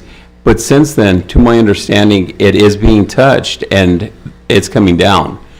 I mean, am I accurate that that is being touched? Or utilized, I should say. Madam Mayor and Councilman Elliott, I can't answer like specifically, but I know it's going to be used for the projects and for the water department specifically. I mean, it all is contained within that one enterprise fund, so the rates go into that fund, and then that's what's used to. We've matched grants for the cathodic protection and the valve projects that we're going to do to the tune of a couple $1 million, and then of course ongoing operations, and then I believe we have how many debt service? We pay $600,000 a year in debt service. So there's $600,000 a year in debt service on loans that we've already taken out to repair the water system. And the transmission line is still not repaired after, has it been a couple of years now? Madam Mayor, Council, being new here, I'd probably ask someone else to answer that question, but at least the two projects, the cathodic protection that we're going out with the RFP, and then in the valve project that we're having in the engineer's design, which are two things that you guys have cleared with us, are things hopefully we can get to this summer, or we should get to them this summer. And we did replace some of the transmission line 2 summers ago, Cody? Yes, 10,000 feet of truck line. Yeah. Councilmember Sanger? So, part of this problem is you're talking about an enterprise fund. Anything that deals with water must come from that fund. So, that fund currently is going to need to get to 50 million to fix all of the water problems. Any reduction in the rate means that we cannot go out for USDA loans because they require a certain percentage of the base income of the entire community. That's how they calculate how much money your rate should be. So when we did the original water study, that rate that we raised it to 50%, in order to get to the USDA would have needed to be 92%. So we didn't even get to halfway. We're just slightly over halfway to the USDA rate. So it still means that we cannot get to their loan system because we don't charge enough for our water. Every pipe, the transmission line is 30 miles long. It is 10,000 feet, it's not even 2 miles. So we have a large cost in that system. And because it is a water system, it has to be covered by the enterprise fund in which it's attached. When you lower the rate, you take away the ability to do that. There's no other way to do it if you don't go through grants or loans, and you make yourself unavailable to loans because you don't have a high enough rate. That's our current problem. We can't go out to a USDA loan, which could cover $20 million, but we can't go there because we don't charge enough money for our current water rates. Now, this goes back a long ways. This is not a problem that started yesterday or 2 years ago or 5 years ago. It started 50 years ago because the water rates were never tied to inflation. They didn't move up. Every time inflation went up, they didn't move up. So we sat here basically paying for an old system, and the rates to replace the lines were changing. All that was changing. And we didn't stay with that from just an inflation standpoint. If you lower it by 40% and then you take 8 years to pay it back, you now have to add 10% on top of whatever you just cut back. So you're going to go from 40 to 50 plus just to get back to what inflation is going to chew up in the time you are going to use to recover. That's what's going to occur. That's not something that we created. The cost of living has gone up. If your cost of living is not going up, there's nothing we can do about that. All we can do is fix a water system. And to do that, you have to get to the rates that the USDA says in order to go to their loan system. Or you have to find another way. And there's not a lot of money in this. There's not a lot of money available to this. And it's not just us. Go to any state, you're going to find the same problem. And then I do want to point out, when we raised the rates in 2022, it hadn't been raised since 2015. So that was 7 years of inflation, and we had to catch up. Unfortunately, I like to use the example of like the cartoon with the barrel, and you stick your finger in the hole and then 5 others spurt out. That's what's happening to our water structure. We are diligently working on projects to catch up, but we don't have the money, we don't have the people, we don't have the capacity, and we certainly don't have enough in that enterprise fund to even get us to where we need to be. And I want to point out the thing about seniors, because I work in public health. I understand how hard it is for people to get by. I understand that. I have more data on that for Carbon County than you could even imagine. But it is illegal to give governmental entities a break for protected classes. So you can't give seniors, unfortunately, a discount, or it's illegal. It's a protected class. I couldn't do it for being female. I couldn't do it for being a certain race. You have to be equal across the board.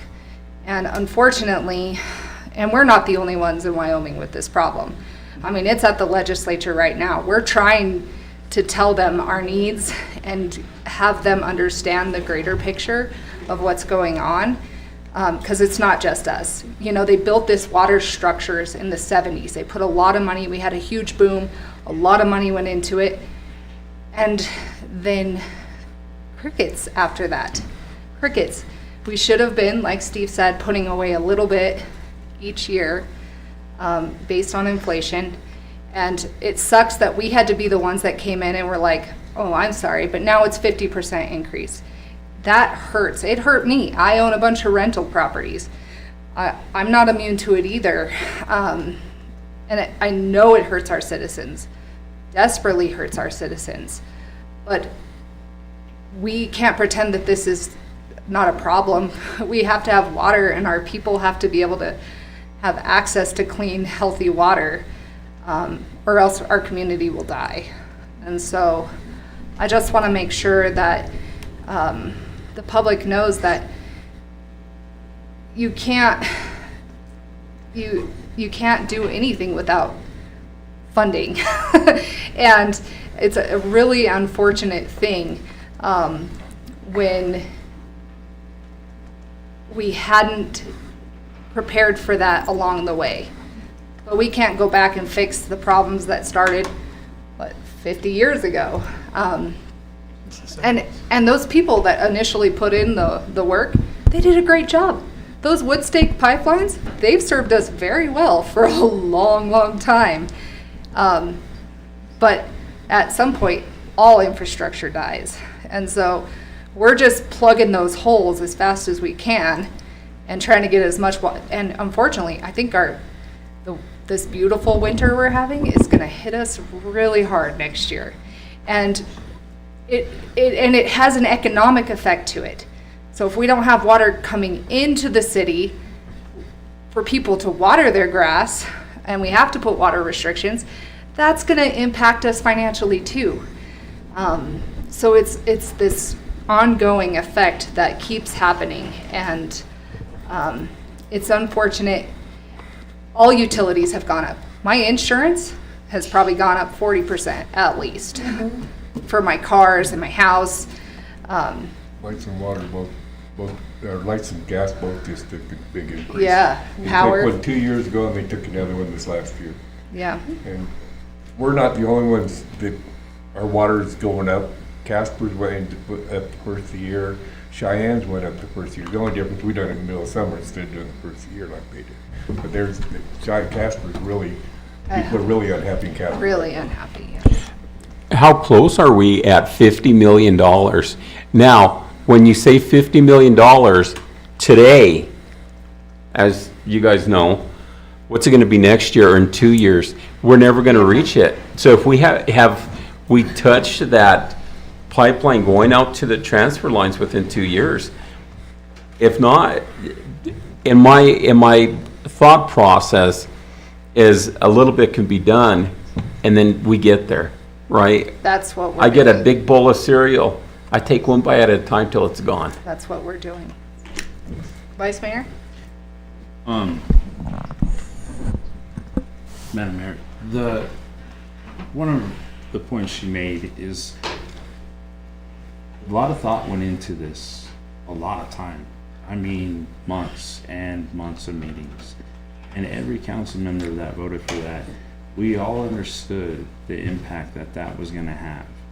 And we understood that it was going to hit everybody hard. And it wasn't a process that was, let's just do it, we want to raise rates. Nobody wants to vote to raise rates, not that high. That was a huge increase, and we did it twice. Because if we do what you're proposing, we hamstring ourselves, we pretty much just cut ourselves at the knees, and we're fall flat on our face again. And with that, if we do, like you're saying right now, do a project, that's, if you look at the master plan, that's exactly how it's laid out. We're doing chunks of the projects. We did the 10,000 feet, we did the SCADA system, we have the air valves coming up, we have the We had the pre-treatment. pre-treatment's done. So and the pre-treatment is great because it helped mitigate when we don't have enough snowfall. So all these things, we're doing exactly what you're saying, but if we cut our money coming in, we stop doing them immediately. 100%. We couldn't fund a single one. Our bank accounts for that enterprise fund are barely building now with the money that we increased it to. And we do right now a project roughly a year, it seems. Give or take. Yeah, if we get one of the grants and we can knock out a big section, and maybe that's the thing, maybe that's it. We get a huge grant that doesn't require a giant payback, and then we can look at lowering rates. But until we get that, that huge donation or that awesome grant that doesn't have the payback on it, it's just the reality of this. The sixth penny tax, if I'm incorrect, let me know, but that was to also help with the water system? No. No? Not at all. Not at all. When the sixth penny tax is up, maybe this year or next year, and we apply for another sixth penny tax, then can we get it bonded and probably knock out the water problems? then look at reducing the rates. I just want to add one minor thing, that Edinburgh does have a sewer and water component, so that may be the confusion, but Six Penny and Water Enterprise are two completely separate funds. And Walnut had water in it as well. Right, and that was just because it was part of the overall Yeah. project. Yeah. It was scoped a very specific way. It's a possibility. We would have to look into the legality of it because enterprise funds operate differently than regular general Yes, funds. specific but rules. When that comes back up, and when is the 6 penny? Be a while. It's a while. Yeah, I believe, Madam Mayor, I think it's a few years away, if I remember right. You know, we have our meetings, the COG meeting, it comes up with the other municipalities and county. And so, you know, as that starts to reach its sunset in a few years, then we kind of obviously want to figure out some projects for that, so. Councilmember Patterson. Just to reiterate on something that Derek said, Cody, do we have an actual shut-off policy? And is there certain times when they can't shut it off? I'd have to look into that, but I believe it's certain times of the year and certain temperatures. There's a law that we cannot shut water off to residents. Well, that's why I'm asking, because I remember when I was young, I'm a lifelong resident of Rawlins, so that you could not shut off water in the wintertime. I mean, it was just forbidden, no matter how far behind you were on your bill. You just can't shut it off. And they would deal with the problem when the weather got better. So I don't, quote me if I'm wrong, I don't think we'll shut off anybody's water in the middle of winter at below freezing temperatures. I mean, I can't believe we would do that. I think Councilmember Elliott had another comment. Yes, and it slipped my mind. Oh, okay, Yeah, sorry. but I'll go back to it, I'll think about it. Any other discussion? Oh, so,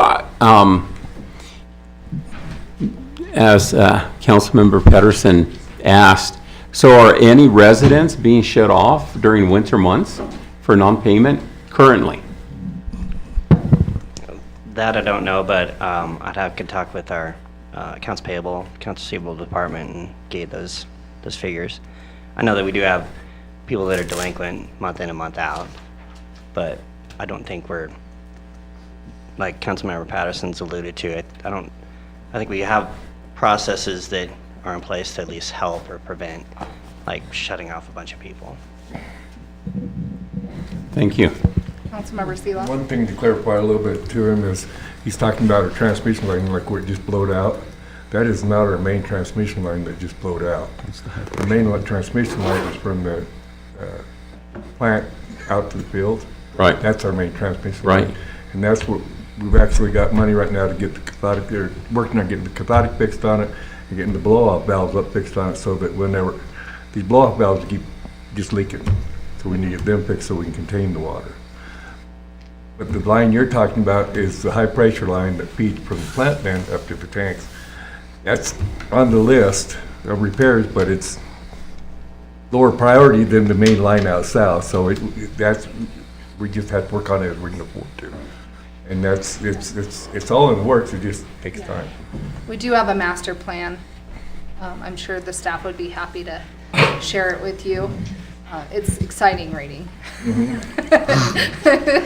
Yeah, just Madam Mayor, Council, just generally speaking, as we start to work through our budget process, and we have on our schedule when we'll meet with the council and walk through each one of these enterprise funds, and at that time is when we would plan actually to have a pretty in-depth discussion about where we're at with our water projects, which ones we'd like to, pick off going forward in the next fiscal year, and just kind of what the, health of each one of those individual funds are. So look forward to that, and that'll be, spring, May at the latest.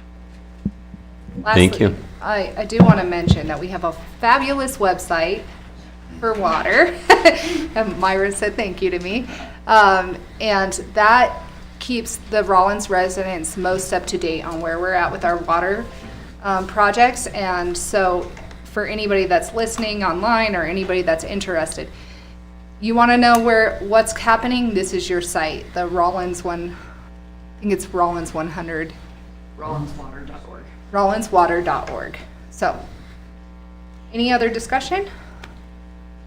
How often is it being updated? Myra? It's updated with any major water-focused issues for infrastructure. So not just, a little in-town break that just affects like one block, but major infrastructure issues or reports are loaded. Thank you. Thank you for the discussion. Yeah. All right, moving down to an executive session. Councilmember Patterson. Let me get over there first. Move to enter into executive session at 7:37 PM per Wyoming Statute 16-4-405A 9 and 2 to consider or receive any information classified as confidential by law, to consider the appointment, employment, right to practice, or dismissal of a public officer, professional person, or employee, or to hear complaints or charges brought against an employee, professional person, or officer unless the employee, professional person, or officer requests a public hearing. The governing body may exclude from any public or private hearing during the examination of a witness, any or all other witnesses in the matter being investigated. Following the hearing or executive session, the governing body may deliberate on its decision in executive session. Second. Okay, the motion's been made and seconded to go into executive session at 7:37 PM. Any discussion? Lynn, will you open online voting, please? Online voting is open.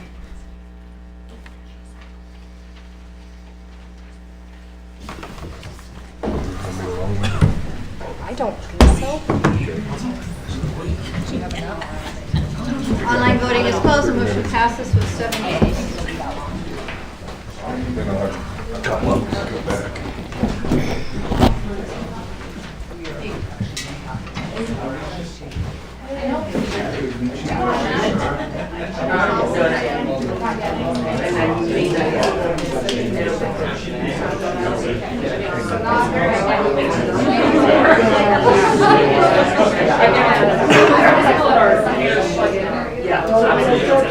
But you know, if I did ask.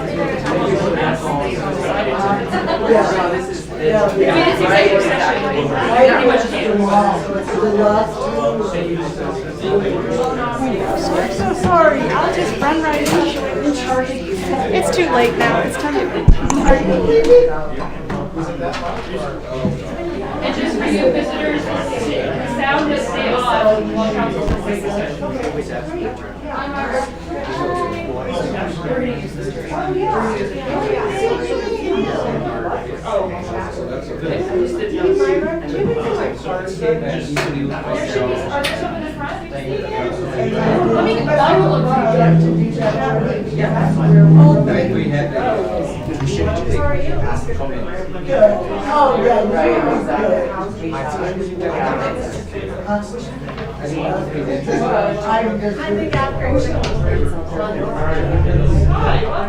Thank you. How you doing? I came from Cheyenne myself 3 months ago. 3 months ago too. Yeah, the end of October. Right here in Really?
I'm glad Luke's going to for the work session, because we won't need this before, then we may not have to. That way we can at least get the computer plugged in, make the transition. Oh, do you want to use this computer? Or do you want to?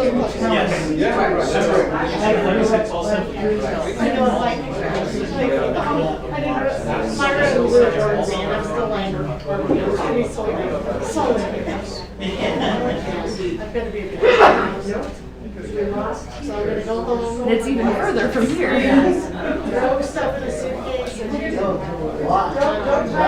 What time do you have to be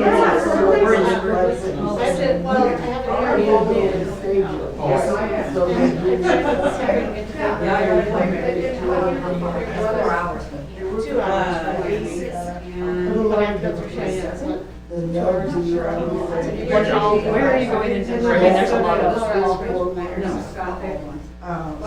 Oh, and then.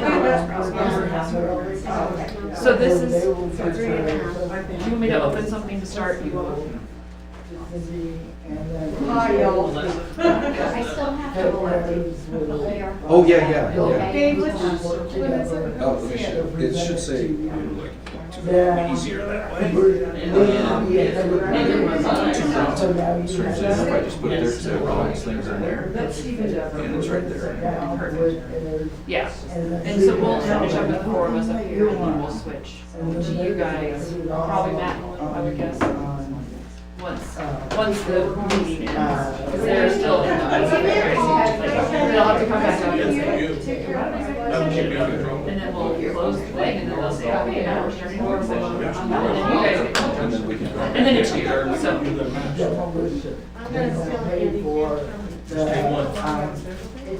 I know. No.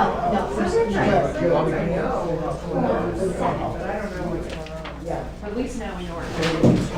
That's good. I mean, we're using my text, so. But your stick is right. Yeah. Just that little chunk. You will have to. Hello, Mr. Yeah, are you guys gonna tee us up? Introduce us?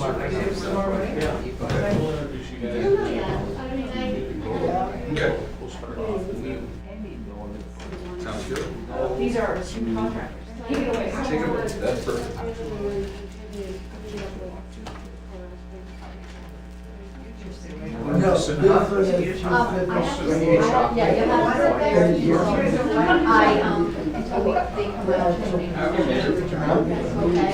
Another grant. Depending on if you legislate at the state board.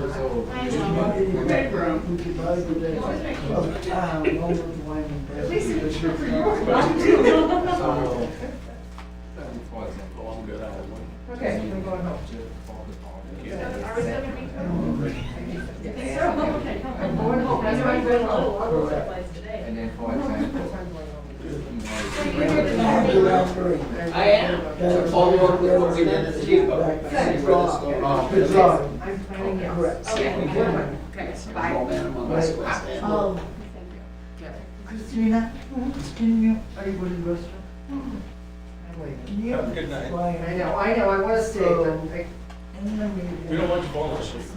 Because if you start snoring like your husband said you did, then.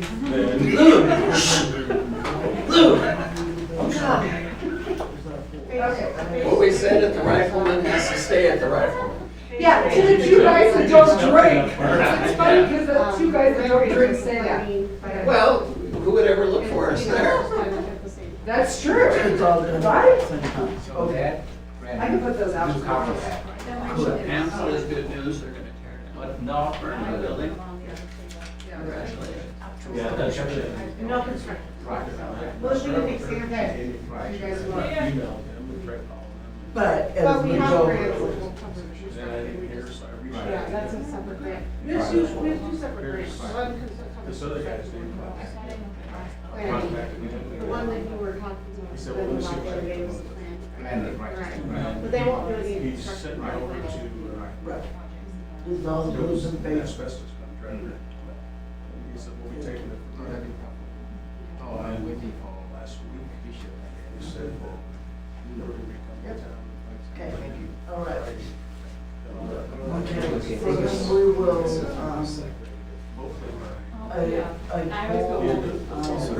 Sitting up here. I always have something that truck. No, I think, Myra.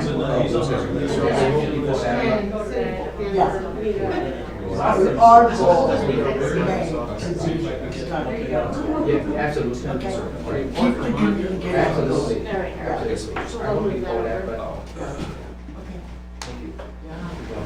Yeah, thank you. Have a good night, okay? Okay, good night, bye-bye. Hey, did you like the kimchi? Yeah. Oh, I did good too. That's right. It's already gone. Are you staying around or are you going home? No, I have to go home. Oh, okay. I haven't had. Oh, okay, we'll get some dinner. What's your name? David Lamb. David, nice to meet you. Lord bless you guys. Will you Yeah. guys stay here tonight, right? Okay. No, we're gonna have to go home, but, Oh, really? yeah, Rock will say what yeah, thank you. Well, I think I'm gonna hang in a hotel, yeah. You're in a hotel. Cause it's gonna be, Could be a little bit Right. long night. I'll let you guys, okay, thank you. I mean, even if we get you to Laramie, like by Yeah. midnight, you can find a hotel. yeah, I'm all set up in Laramie, I just wanna Okay, make out something, good, so I all right. can always cancel it if I need to. Yeah. Yeah, I wanna get to my house so that I can finish packing.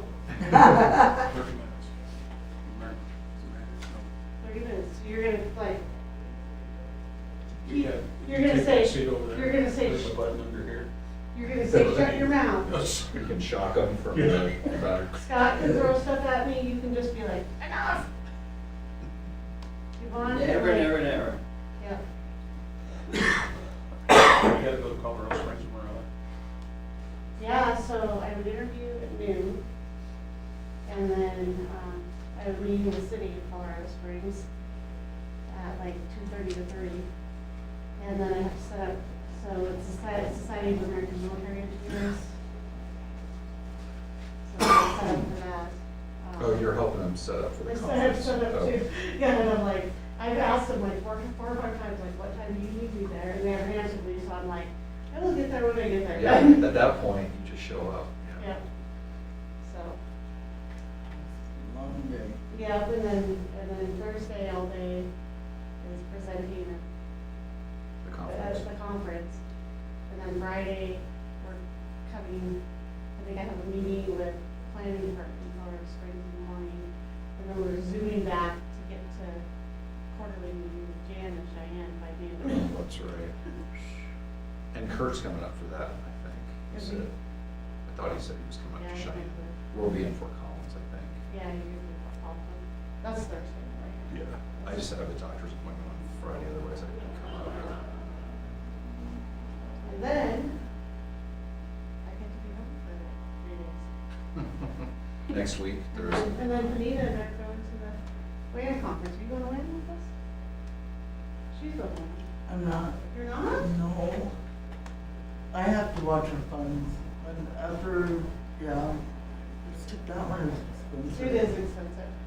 Where is it this year? Just I told I'm Ashley. just going Thursday. Yeah, because I told Ashley when at WBA, I said, give me another year, I promise. Yeah. I will go. So, Well, yeah. it's a good one. I've heard it's really good. WAN's good, yeah. Yeah. I think the key to WAN is the fact that you get like all municipalities together, at least, you know, so it seems like you hear a little bit more about ideas. Right. That seems to help people. But it is a lot of city council. We have a Zoom call tomorrow. What? 5:30. Oh, you little. This guy, he is such a teaser with me. With WBC, our training. WBC. We just had one last week. We got one Yeah, every we week. got the module. Oh, I did maybe about a half hour of that. We got to We said the call. last time. It was two. 6:45, we were walking out of there, starting to. I know, that was Somebody a forgot wreck. their computer. I wasted 20 minutes. There you go. We would have been out of there, but it was 20, We it would've. was, right? Close to half hour. Well, I found out I can't get at BOC, I can't log on there. And so that's why Courtney, she sent the email invite today to call. I thought I seen something across. Yeah, that's for the board meeting next That must have been mine, deleted it. week. Delete. Delete. No, you can't, you're That's what it does. in. Just delete stuff. Yeah, just like that. I sent you an email back of your question from earlier, Okay. so you have it all. I think we already sent it to them once, Yeah, I haven't heard from him for a while. so He called me last night about 9 o'clock. send it again.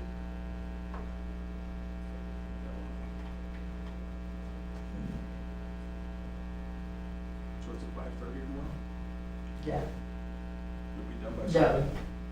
Oh, gosh, no, we'll be done by within a half hour. It's module 2. Did you do all of them?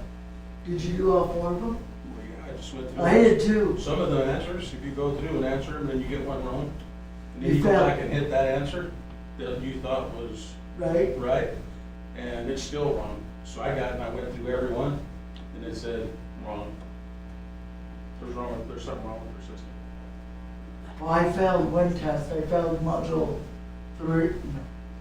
I failed tomorrow's module. I failed number 2. I got 1 wrong. Yeah, so I said, I'll get this, and went through, marked A, B, C, and D each time, and it said, you're wrong. Oh, wow. There's no right answer. So please, please bring that up tomorrow. I don't know how everybody else got passed and got a passing grade on it. Well, So I mean, right there. so on the multiple choice, then you did A, B, C? Yeah, Marked them all?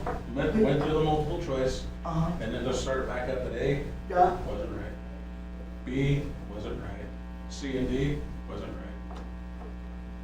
How So are I you just went able to to the next go one. back? So apparently somebody else is doing the same thing that they say they passed. I did. Okay. Well, will you bring that up, okay? So Is what, it Zoom? what's going on with the executive session? Is that just they have to go in for anything that can't be public? I got So I might not have to go tomorrow. If they come out and say, "Lee, you're done." No. Colorado Springs, here we come. you. Who's going with me? We're gonna go to Colorado Springs? My mother-in-law lives down there. Yeah. I don't go down there much. So for this conference, we stay at the Polaris. Have you ever been to I haven't, I've been by it, but I haven't been in it. It's cool. It's right off of the Air Force Base. So it's right at the entrance to the Air Force Base. And they made it all airplane themed. The whole hotel is airplane themed. So your room, they have, airplanes all over in your room. You get like all of the sheets, everything is airplane themed. Your robes are, pilot themed. So how many of them do you have at home?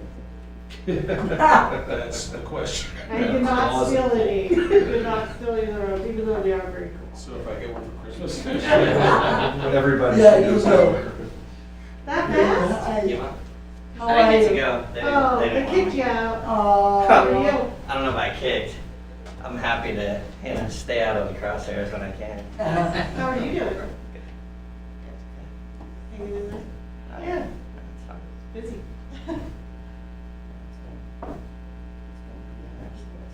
I was just telling them about the hotel we're staying in. Where? In Colorado Springs, the Polaris. It's a hotel that is plane themed. Everything's plane themed. They even have like fighter jet simulators in the Oh, really? basement that are ran by the cadets. Have you ever gone to like an Air Force game? A what? An Air Force game? I've never been to the Air Force game with Mel. Have you? So when I was at UW, we went down for one of the when they played, You done Air Force one? and I think it was their homecoming, Uh-huh. and it was the best air show you ever saw. Really? Oh god! I mean, the B-52s dive bombing like the stadium, and then I remember walking up from and these two F-16s. They were like, I mean, I didn't hear them or see them until they were like right there. I saw the color of the pilot's eyes practically, and Oh. they just zipped by. Well, Yeah, it we'll was have to pretty do cool. that. That's cool. Yeah. Yeah, so we did get to go do the fighter jet flight. I crashed 3 times. It's like, I think they The charge. military group that you belong to, the one that we went to that meeting in Cheyenne, do they do anything like that? We do a conference, it's not like this one, but. Okay. This is part of, well, we're part of this conference, which is why I have to go. Oh, that's why, okay, Yeah. got it. But we also do a Sentinel conference, so where they're replacing all missile silos. So we do a conference in like June at just the Cheyenne at Effie. So is that project like underway then for them redoing the silos and stuff? Kind of, yeah, kind of like during the Biden era, it kind of got pushed to the side and, everybody, the funding kind of got pushed to the side. Now the funding's back and they're supposed to be moving forward again. So now they're telling us they want to do conferences, so we've been doing the conferences. So we have one coming up, I think, in August and up at Minot, and then this one at Effie in June. Because I heard they were like bracing for like all kinds of like 1,500, 3,000 workers, all kinds of stuff, and it was like a $40 billion project or something. Yeah, $100 billion. I'm in your chair, do you want it? I just gotta get the other agendas out. 100 billion over all 3 bases right now is what they're saying. Yeah, and they're studying man cams up in Pine Bluffs because Cheyenne didn't have enough room for man cams. That's right. The guy that's was he? I don't know if Justin is a council member or was the mayor of Pine Bluff. But now he's in the legislature. They have him in the legislature. Okay. But he was talking about their housing project that they did for that. I mean, just for like housing Pine Bluffs. Nice. But yeah. Yeah, it's crazy. Pine Bluffs actually got a pretty good influx of funding too because of it. And so they got, they're redoing their library, they're redoing like all of their public service type stuff. by the way, all these mics are on, just so you know. Well, she was saying something about getting a robe from that motel. Oh, yes. So that's all. Is the chief still there? He might have some bracelets for you. Yep. Stealing stuff from the Polaris. Yeah. No, it's a pretty cool hotel.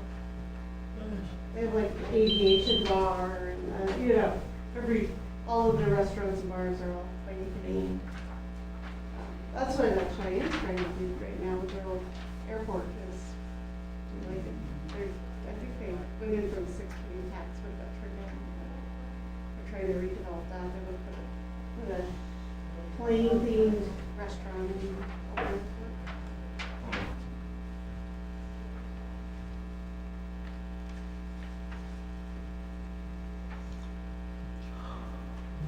Yeah, it's pretty cool. Do they still have one flight a day or? Out of Cheyenne? Yeah. It's a 5:30. Is it to Denver? Yeah, 5:30. Have you been on that? Yeah, many times. How are we talking like 15-minute flight? I mean, It's 30, because they're probably gonna circle. I mean, guess by the time that they Yeah, have like yeah, it's like come in 30 for a minutes landing. max, like, you get on it, and the funny part is you see everybody you know on the flight. yeah. It's just like business council people, you see the legislators. I've sat next to Harriet Hageman. It's just like everybody you know is on that flight. Is there a reliable flight? Because when Brandon died, we were trying to fly out with Casper, Cheyenne. The only one that I have success is out of Laramie. Like, it really leaves on time. Yeah. Otherwise, there's delay, cancellation. We hightailed it from Rock Springs. Yeah. Got there, flight was canceled, and zoomed to Denver. Yeah, so I used to take the 6:30 flight out of Laramie all the time. And then they canceled it, and they just brought it back. So that's good, I just haven't used it yet, but then. But Laramie seems to be the most reliable on those United flights, right? Yeah. Casper is not reliable either, do you think? Do you fly I've Casper? I've flown out of Casper. No, I don't think I've ever flown out of Casper Okay. or Laramie, but I have. but Laramie has the essential air service, so they have a guaranteed flight every day. Oh, that's a different, could be right. Yeah, and then everything else is at risk. Yeah, here it was coming. And Merton is blue. Yeah. I actually like Casper. I haven't had no. I've had no problem. We left Logan to come to Denver, and we had to stop because they had really bad thunderstorms. Oh. So I had stayed, I got changed, or you were different, in Logan, and then I missed the connection, like. Yeah, I've never flown out of Casper. I like Casper. I've always We've had a flown lot out of, of Laramie. we've had friends flying. Yeah. It's better in the winter. What, to go to Casper? No, to take Oh, yeah. Oh, yeah. I guess that's true. It's just getting too out of Casper. It seems like It's so fast.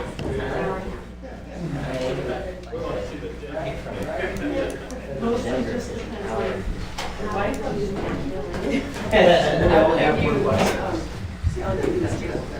on. My license expired. How are you? Okey dokey. Did your screen shut down? No, I just got this crazy thing. Mayor, did we not need to go down there? What's that?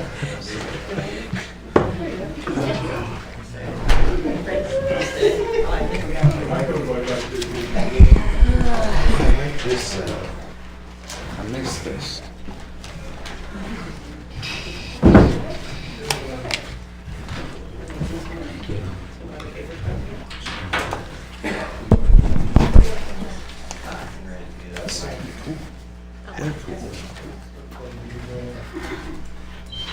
Oh, stop it. Did you forget something? That's my low glucose level. Oh. Do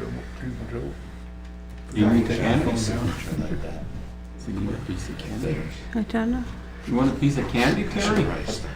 You need candy? Well, I carry everything I need Oh. for that.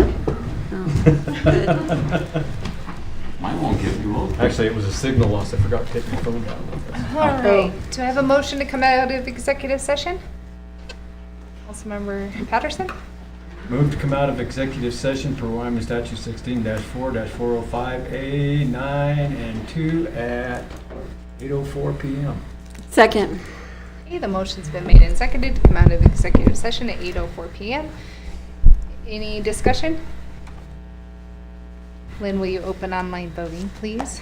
Online voting is open.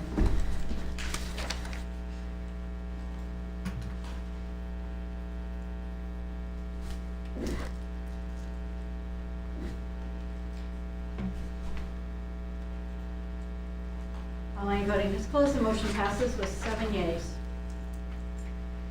Moving to some executive session minutes, Councilmember Sanger. I move to approve the executive session minutes of January 20th, 2026, regular city council meeting as presented. Second. Okay, the motion's been made and seconded to approve the executive session minutes of January 20th, 2026, regular city council meeting as presented. Any discussion? Then will you open online voting, please? Online voting is open.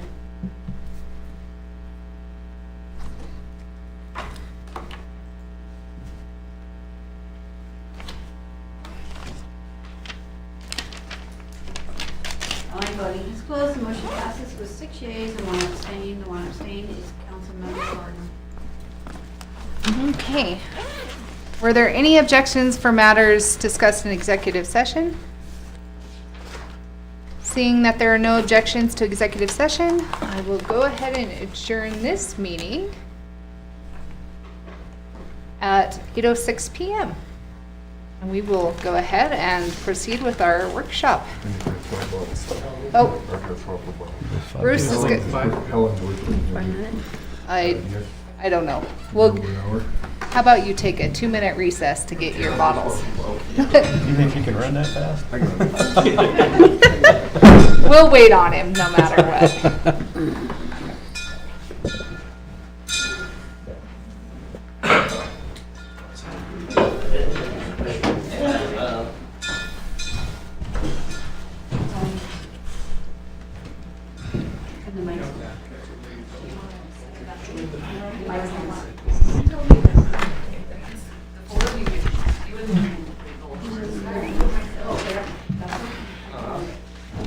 Sorry.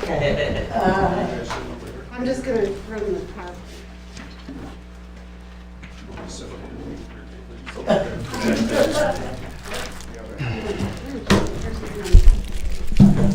These are the chairs. Yep.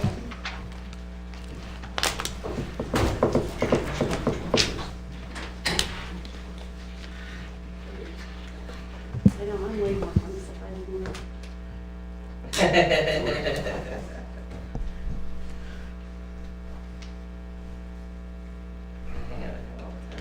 I know. I'm going to. Pretty likes that. Yeah.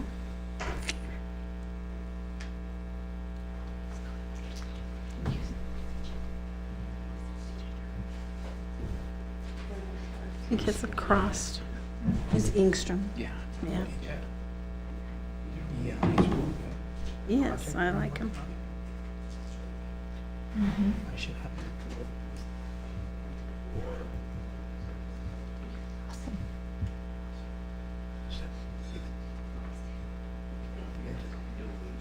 Just minor tweaks. What have you. But I want to do that before I take it. It has to go to them. I think that they just requested. More. So, Nice. great, quick pro quo. Except for this winter. Maybe next winter. So we'll see, but we should have that back by then. Well, let me know. Okay. We'll get it on the agenda. All right. We will go ahead and start this work session, and I'll pass it over to Lou. Madam Mayor and Honorable Council, we've been working on the Brownsville grant now for probably a year and a half. Started off with Pam. I ended up with it. I've got a lot of knowledge on this side over here from yours, Christina Hagel and David Land. We just want to give council an update on how things are progressing. I know there's been questions on the Lawrence property, which we'll touch on. So this is going to be a basic overview of what's taken place, where we're looking at going. And these folks, like I say, Christina and David, they've been a great help to me and the city as far as putting things together for where we are today. So at this point, I will turn it over to Christina and Dave and see what they have. And then if you have any questions, we'll answer them. One thing, I know Christina's got to go to Colorado Springs in the morning, so she's going to be pushing the clock. So we'll get what we can, and if we have to have another one at a later date, then we'll shoot for that as well. Great. Thanks. Thank you for having us. We're really excited to be here. And this grant has been a passion of mine for probably the last 5 years for the city of Rawlins. I know several of you have been involved with me discussing this for many years because I think it's something that the city of Rawlins can really use to move forward. And and I know as part of the building program over the last several years, this is something I think that we can really move some of those abandoned buildings forward, especially over the next few years. So what we had thought we'd talk about tonight was the Brownfield grant update, and then Dave's here. David is one of our landscape architects. He has been doing this for quite a while, and he's here and just to kind of make sure that we are documenting things that you guys might have questions on the Lawrence property. So as we're moving that property forward, we're doing that in accordance with what council would like to see. A little bit about the program. I know some of you are new to this program, so I did want to just touch on it really fast.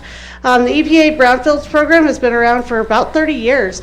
It was created as basically a philanthropic program out of the EPA, and it's also been used by the Wyoming Department of Environmental Quality. You probably heard Pam talk a little bit earlier about some of the programs she's tapped into for downtown Rawlins over the last few years.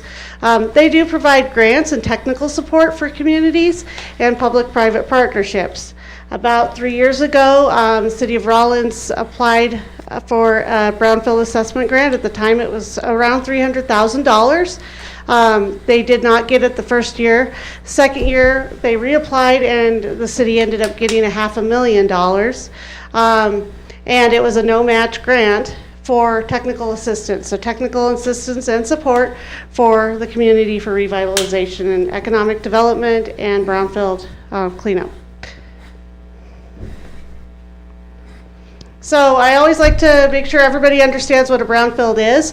When I had heard the first word brownfield for the first time, I thought of great big factories and sites in Chicago or Detroit.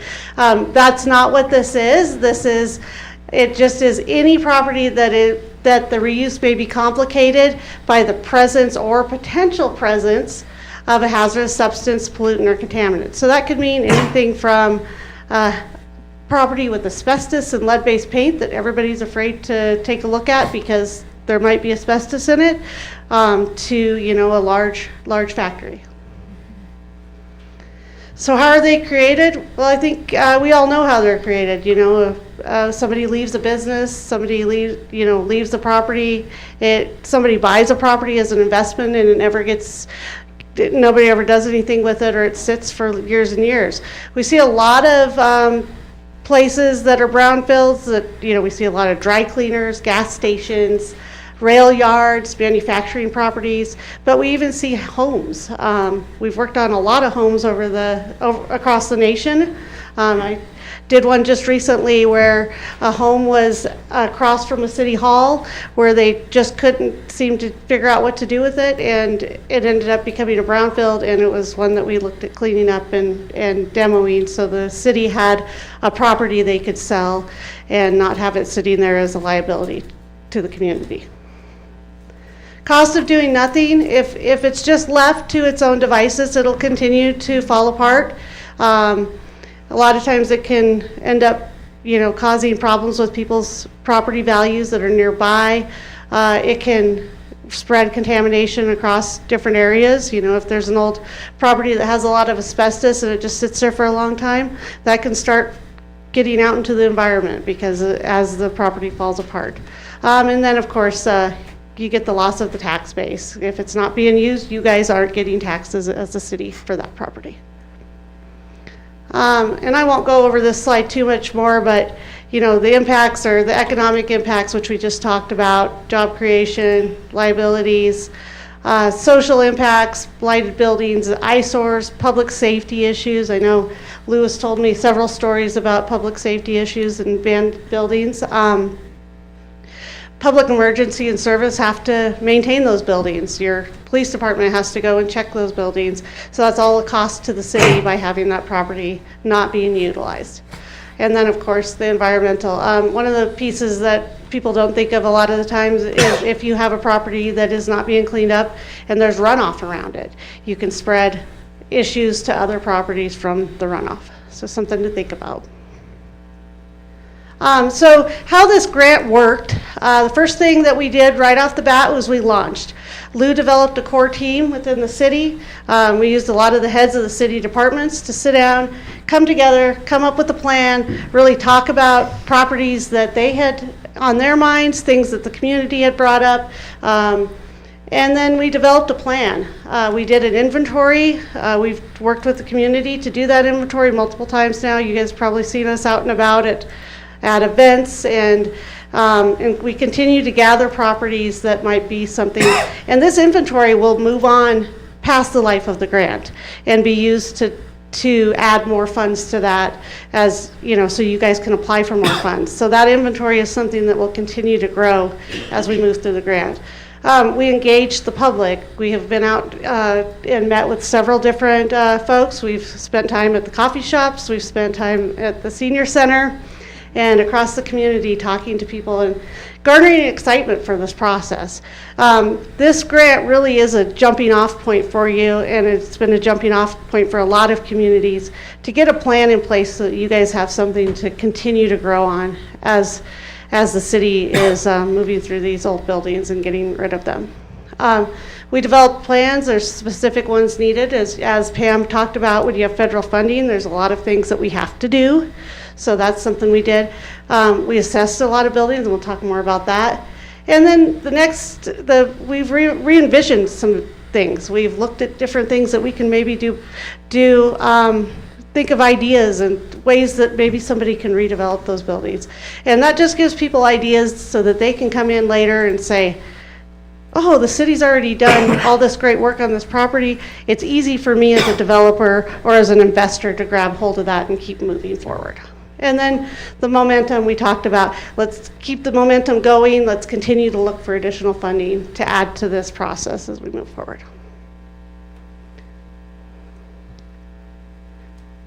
This is just the project arc of the grant. Started in January of 2025. And moving through that, this is kind of where we're at right now, is making sure we're keeping you guys informed. And so we're about halfway through the grant cycle, ending August 2027. And so the idea is that we want to make sure every dollar of that grant was spent for the benefit of the Rawlins community by the end of that August 2027 date, when this grant ends. And then have the ability to apply for additional funding for you guys to continue the momentum. All right, so we're going to talk a little bit about beyond the brownfield. A lot of times when you hear brownfield, a lot of people are like, well, you're just doing environmental assessments. There's more to it than that. And I love this image. This image was one that years ago, boy, I'd have to try to remember, Lou, maybe before even we started the first brownfield grant, that was etched out by one of our awesome landscape architects on our team here at Ayers, of the Pink Hotel, of just an idea of what can we do with the Pink Hotel property. And it was just a fun idea just to get people thinking. And so it was little cottages, affordable housing cottages. So just something to visual for you guys to see that can be done as part of this grant. But other things that we can do in the grant, we can do environmental assessments, and I'll talk about what those are. We can do remedial planning, so that means clean up. What do we need to do to clean up a property? What is the steps forward to clean up a property? Site reuse assessments. What can this site actually be used for based on the current zoning codes and based on what the surrounding property uses are? We can look at land use assessments. We can do market studies, 3D renderings, animations, structural, electrical, plumbing evaluations. We can do community health assessments, site disposition strategies. So what if you guys decided to buy a site, what can you do with it? How can you sell it? How can you prep it to make the community money off of that site? Revitalization plans. And then we also look a lot at leveraging other funding sources. And then last, evaluation of market viability. So if a property was to be redeveloped, if the idea was this property is going to be redeveloped as a coffee shop, what is the gain on that to an investor if we were able to talk a coffee shop into coming into town?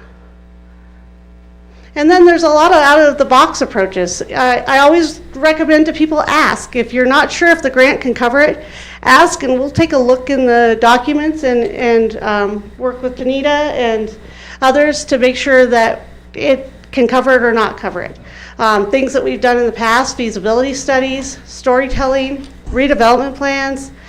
We've done in-person sketch workshops, storytelling, and pilot properties. So there's a lot of different things that you can do. So think outside of the box if it's on the planning side, because this is a planning technical assistance grant. Think outside of the box for that. If you're not sure, let's look at another grant to see if we can cover what you're looking to do. So I did want to really quickly touch on these two words because you're going to hear them a couple more times tonight. A phase 1 ESA, or environmental site assessment, is a non-invasive assessment. That's a research study. So it's a research study on the site to determine what were the historical uses. Is there any records in any of the databases, state or federal, about that property that we should know about before anybody moves forward with that property? It is recommended by EPA and by the federal government. If any property that anybody buys, they should always do a phase 1 before they purchase it. And what that does is give you a liability that is then covered by ASTM, which is American Standard Testing Materials.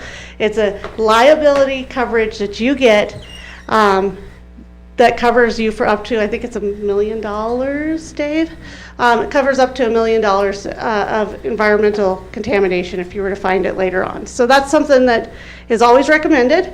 And then a phase 2 is an invasive study. So if you were to do a phase 1 on a property and you're thinking, well, that might have been a dry cleaner, that might have been a gas station, that might have asbestos in it. The phase 2 is actually taking actual samples. All right, so let's talk a little bit about the work to date. So far we have done 4 public meetings. We have evaluated 10 site locations. We have 3 redevelopment reports that we have put out to date. We've had 20 community visits, education centers, everything from talking to property owners, sitting down with property owners, working with Lou and his team to look at different things that might be going on with the property and helping property owners get their properties moving again into redevelopment. And we've done 10 environmental reports to date. This here is a map of some of the properties. So if you can see that, I'm going to ask you all to use your eyes as best you can. I also have some boards over here if that would be helpful. But everywhere you see a little red dot, those have been put on the inventory, and those have come from public meetings, from different meetings we've had. And so anything that is there with the red dot has been, and that includes the meetings that were done ahead of time before the grant with Pam. We've included all of those. We've also included the meetings that were at the Senior Housing Assessment Summit that we did as part of the grant. So all of those dots are from there. The ones with colors have something going on with them.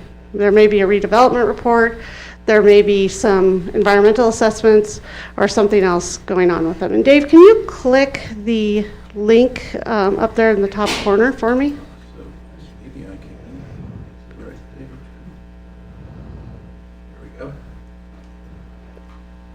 All right, this is a website that you all should have access to if you need access to it. Popping up on the screen, I'm just getting it on this screen. Oh.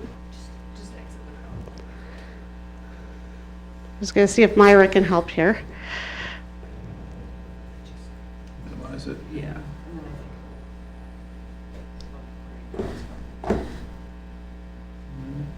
That's it, isn't it? But it's not showing up there. Oh. It's like it's. Okay, well, there is a website, and then hopefully Dave can get it up here, because I'd really like you guys to see it.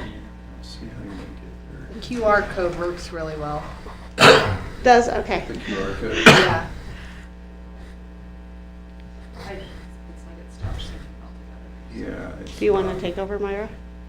Dave, let Myra take over. It's her computer. Okay. Well, Myra's putting that in. What I'd like you to see on this website is there's a 101 on there. There's a form for the community members. We have sent this out. Myra sent this out to community members as well. There's a form on there if you want to add a site for consideration. You can have, if somebody comes up to you in the community, this is a great thing to ask them, scan that for me. Or if they come and say, what's the city going to do about this property that's been a mess for the last 10 years? Ask them to scan the code and put in their feedback on this website. There's also on there the properties that we've done to date, along with the reports for each of those properties. There's also a 101, so going over what we just kind of talked about as well. What is a brownfield? So if you want to scroll down a little bit, Dave. So there's forms there. Lou has a pile of those in his office as well if you need those for the community members. I know Pam has a pile in DDA. So feel free to grab some of those. There's a building and business assistant form. So if you have somebody that owns a building that you would like to see redeveloped, that you'd like to help them get into the program and understand how they can get some assistance, this is a great form to give them, and they can talk to Lou about getting into the program. So Dave, can you scroll down to the map so that they can kind of see how that works? Keep going. Yeah, that one. So this one you can go to the different properties. You can click on them. Each of those little things, each property that you click on. So there's the Wyoming Bar. Let's leave that one up since that's a new one that Pam just was talking about, the CDBG grant. We helped get all the information ready for the CDBG grant for that through the program. We did the phase 1s, which were all required, and the environmental assessments. And then Pam used that to apply for the grant. So these are the types of things we can do under the grant, is help people get to the next step. So, and then scroll all the way to the bottom, Dave, under Get Involved, or you can just click on the Get Involved too, if that helps. There we go. Yep. So under the Get Involved section, there is a form there, like I said, that you can fill out and have people ask more questions if they would like to get engaged. All right. Let's just go to the next one, and we'll do questions here in just a second. Okay. Yeah, any questions on the front part of the grant?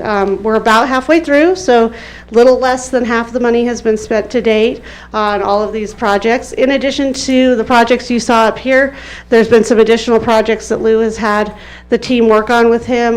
We've looked at the gateways to the city. Is there ways that we can improve that to get more people to come into town and spend money when they're driving through? We've also done some work that was asked of the previous city manager to kind of have a plan for the Spruce Street corridor, so you guys have a plan to keep moving forward the process as you get access to more of these properties. Any questions before we jump into Lawrence property? What did you say that you're about 50% through? We're about 50% through the timeline. This was a $500,000 grant to begin with. Okay. Yep.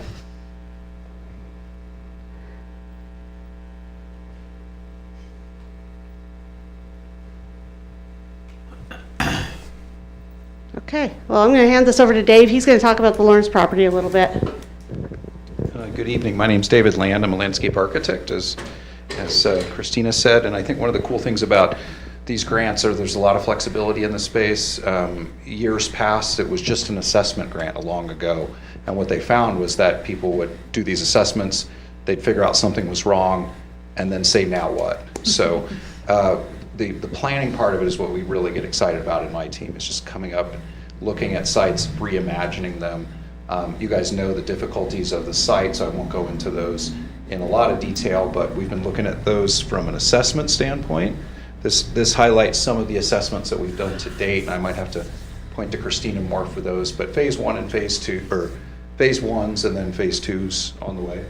Yeah, so the phase 1 was completed in 2019, and then Lou had it updated right before the city took ownership of it. Very smart, again, because of the liability concerns. He knew what he was getting into, so if there's anything outside of what was identified in that, that's always a good thing to have for the city's sake. And then the phase 2, Lou, is scheduled for, you might have to remind me the date. The drill rig is scheduled for the 17th, 18th of February to hit a couple areas. I think there's like 6 locations that they want to drill in there to see what kind of contaminants are in the ground. Yeah, so that's basically just to make sure that moving forward, you guys know what, yeah, eyes wide open, what the next steps for the property need to be. And so often, a lot of this work is to just demystify a property for a developer. These properties get tagged as, you know, something you should stay away from. We see this in communities all the time where it's just sat for years, and then we go do testing and find out, hey, it's actually not as bad as we thought. Sometimes it's worse, but sometimes it's not as bad as they thought. So it can really kind of rewrite the script for a property. Oh, wrong direction. So what we dived into right away is site analysis. And so I've rolled across this site with Lou a few times, seen it in the pre-stage and the post-cleanup stage. It's actually really hard to see, but you all know the site. A lot of grade change right through the middle, and that eats up probably 25% of the property is in unbuildable steep slope. So that upper side on Spruce is a pretty nice parcel.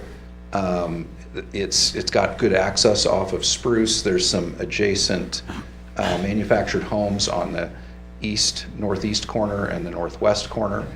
And then the upper site is a little bit of an island. The access to it is pretty tough, as you all probably know.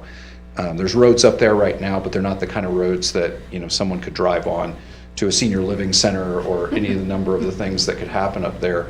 So a lot of what we've discussed with staff so far, well, the lead up to it was we don't want to manage this property. Staff has said we really want to like set the table for a developer. That's what this is really about, is get everything in line so that it's just it's an appetizing thing for a developer or even a single family owner to buy a parcel, you know, depending on how you did it. So the northern part of the property, again, with those adjacent manufactured housing on each end, there's some real logic to just continuing that manufactured housing lots between there. You could carve those up in parcels that someone could buy 2 or 3 of, you could buy all of them. So if you can create a lot of flexibility, that really helps too.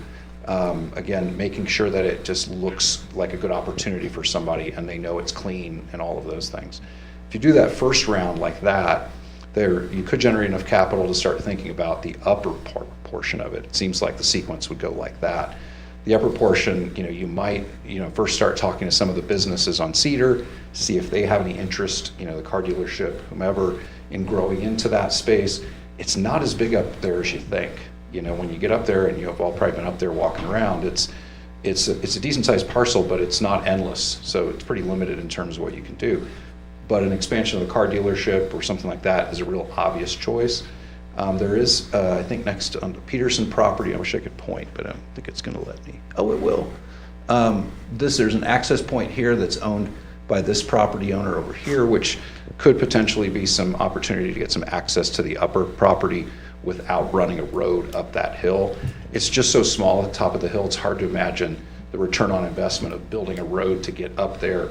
You might have 6 houses up there, I'm kind of guessing, but not 30. And there's an economy of scale there where you might not really pay for the road very effectively. So we're looking and discussing a lot of opportunities that touch this lightly, that keep you guys nimble in the space so that you can do something and make something happen with this, and it's not sitting, but you don't have a big outlay or an investment to try to get it ready for sale. Maybe Lou can remind me, the strip that goes down where it's not across, what is that? That's a right-of-way easement. So at one time that was put in there for a road for development in that area. Okay. When we took down one of the buildings that was there, there was a 4-inch van for plumbing. Okay. So until we can get with Cody and maybe do some locating up there, we don't know if that was true. Waste pipe going to Spruce that was just bent for the upper half. There's a lot of investigation that we would need to do to see if there is truly a waste line going up to that property. But the city owns that Yeah, strip. Everything that's in the hatched area there, the city owns. Including this zone. Including too. that, Yeah. okay. And you said the road Because as you go down that street, I know between two businesses is a road that goes to that upper part. You said that's owned by Peterson? Correct. This is, yeah. Okay. Right. If you can see my pointer, it's right there. And the toe of the slope is about right here. I'll just kind of trace it with this. That's the low end of the slope. So it gives you a sense of really how much room you have to develop there. So that's why you could kind of imagine continuing these across and maybe having a space for detention or a park area or something like that behind there.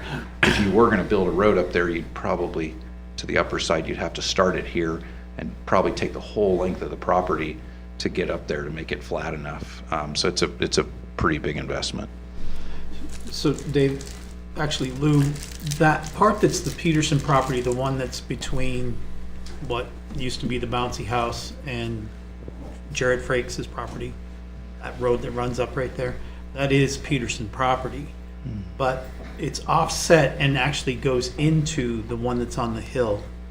Is that a purchasable piece of property? I mean, it's not very long, it's not very wide, and it's not a steep slope. That would be, we would have to talk with the Petersons to see if they'd be willing to part with just that section, which would make it a lot more viable for Cedar going to the top. And I know there was a discrepancy with the survey that was done with where the hatch lines run. Right. Yeah, that offset road. right there? Yeah. Yeah. So I know that was corrected with Doug Boyd. So the Petersons used to own that yard. So wasn't that all their property all the way across the top of that? No. No. Or has it always been? Lawrence's. It's always been Lawrence's property? As far as I know, and I've been here just a couple of years, but. It was Newman Transit and Dawson Corbett Trucking before that, and I can't think the name of the lumberyard was on the front of it where Skyline owns it there now. Okay. So originally. Okay. I know you Well- couldn't put many houses on that upper part, but it just seems a waste to me to lose that view to a car dealership. That- It's so it's not a pretty, but it's- spectacular view.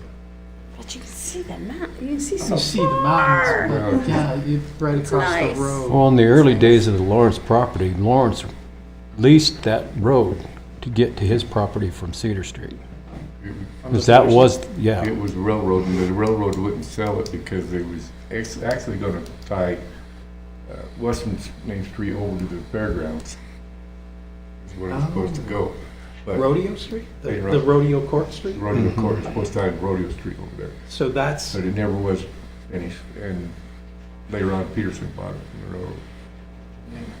She leased it to Tommy Lawrence for access to Tommy his leased it for property. years. So there has been access to that property up there on the Lawrence property. using from that Cedar. roadway. Yeah. Right through that roadway. But it just looks doing dirt work and everything. It'd be on the east end of the property there, right next to the trailer court. The way that is there, it wouldn't look like it'd be too hard to make a roadway right up that side of the property, right up behind Skyline there, right up, because that back the hill's out there, and you go right up on top of the hill, it wouldn't be that steep a slope. And actually, the bottom part down there, residential and all, you get in all these places now, like over by, I travel up for doctors. There's some of these houses, it's like, there's this $1.5 million home sitting up here in this driveway. It's like, you gotta have a 4-wheel drive to get the driveway into the house. But they sell them, so it's just us, So, Yeah, and I think it's really good to continue thinking about ideas, especially as council continues thinking about this property.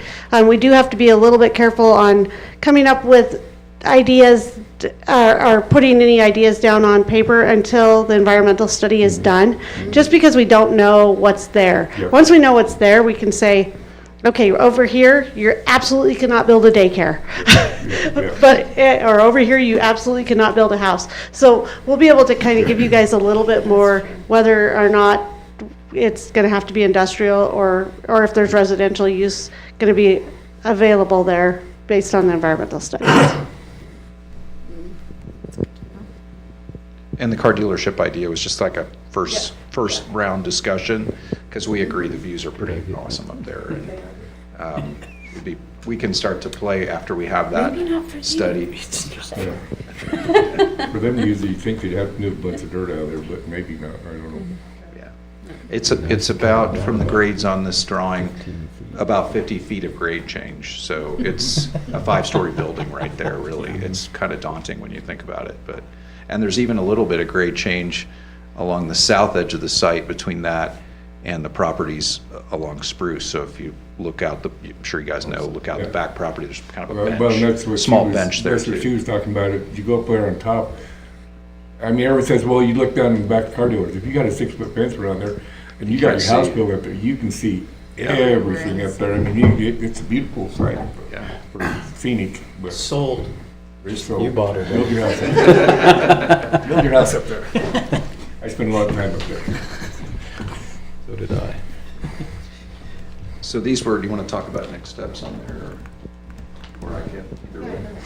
Yeah, so I mean, what we're into right now is really in the recommended next steps at the bottom, the targeted phase 2 investigations, confirming, presence of and status of UST system, evaluating fire debris impacts and disposal needs, really just checking into all of these things so that we can start to do overlays of planning and make sure that they're really well informed.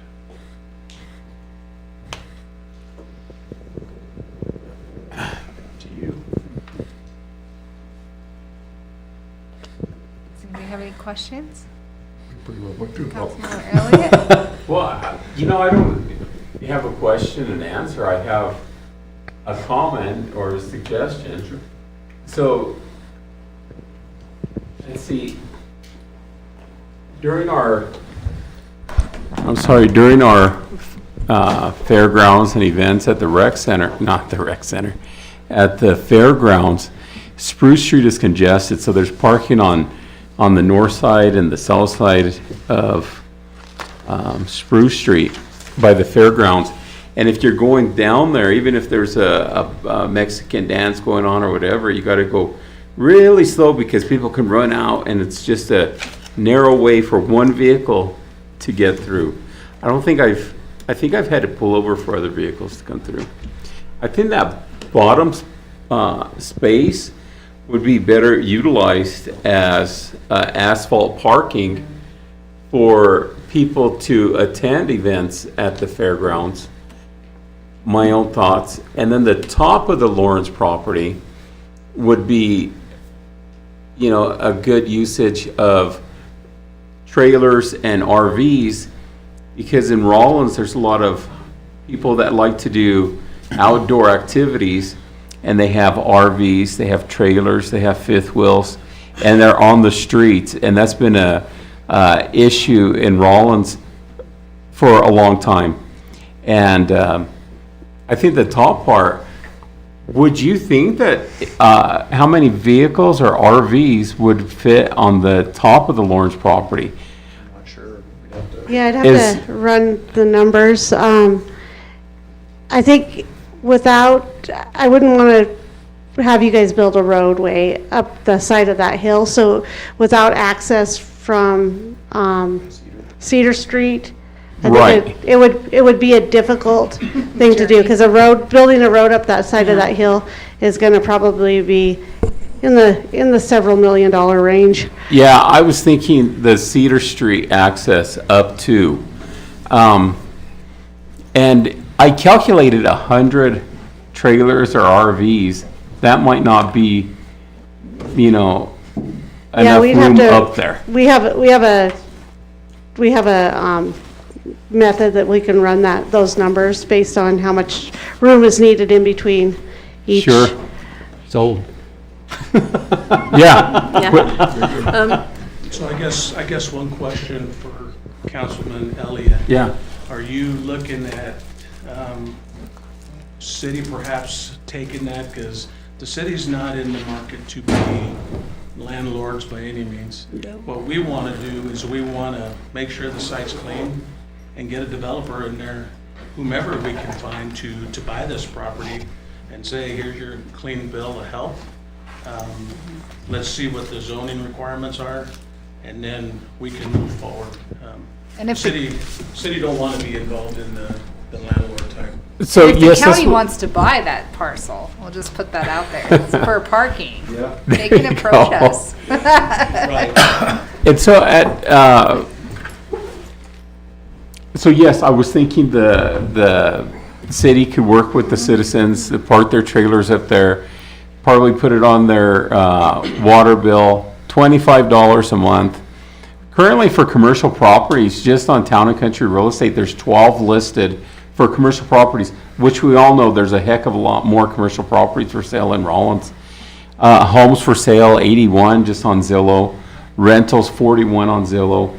So if these properties haven't been marketed, I mean, they are on markets, but if these haven't sold and we invest money into this, what makes us believe that this will sell? I don't see it selling. I see it being utilized at the bottom for parking. You could put a couple of statues of horses or whatever and make it beautiful. This guy knows what I'm talking about with art, and then at the top, I just don't see it.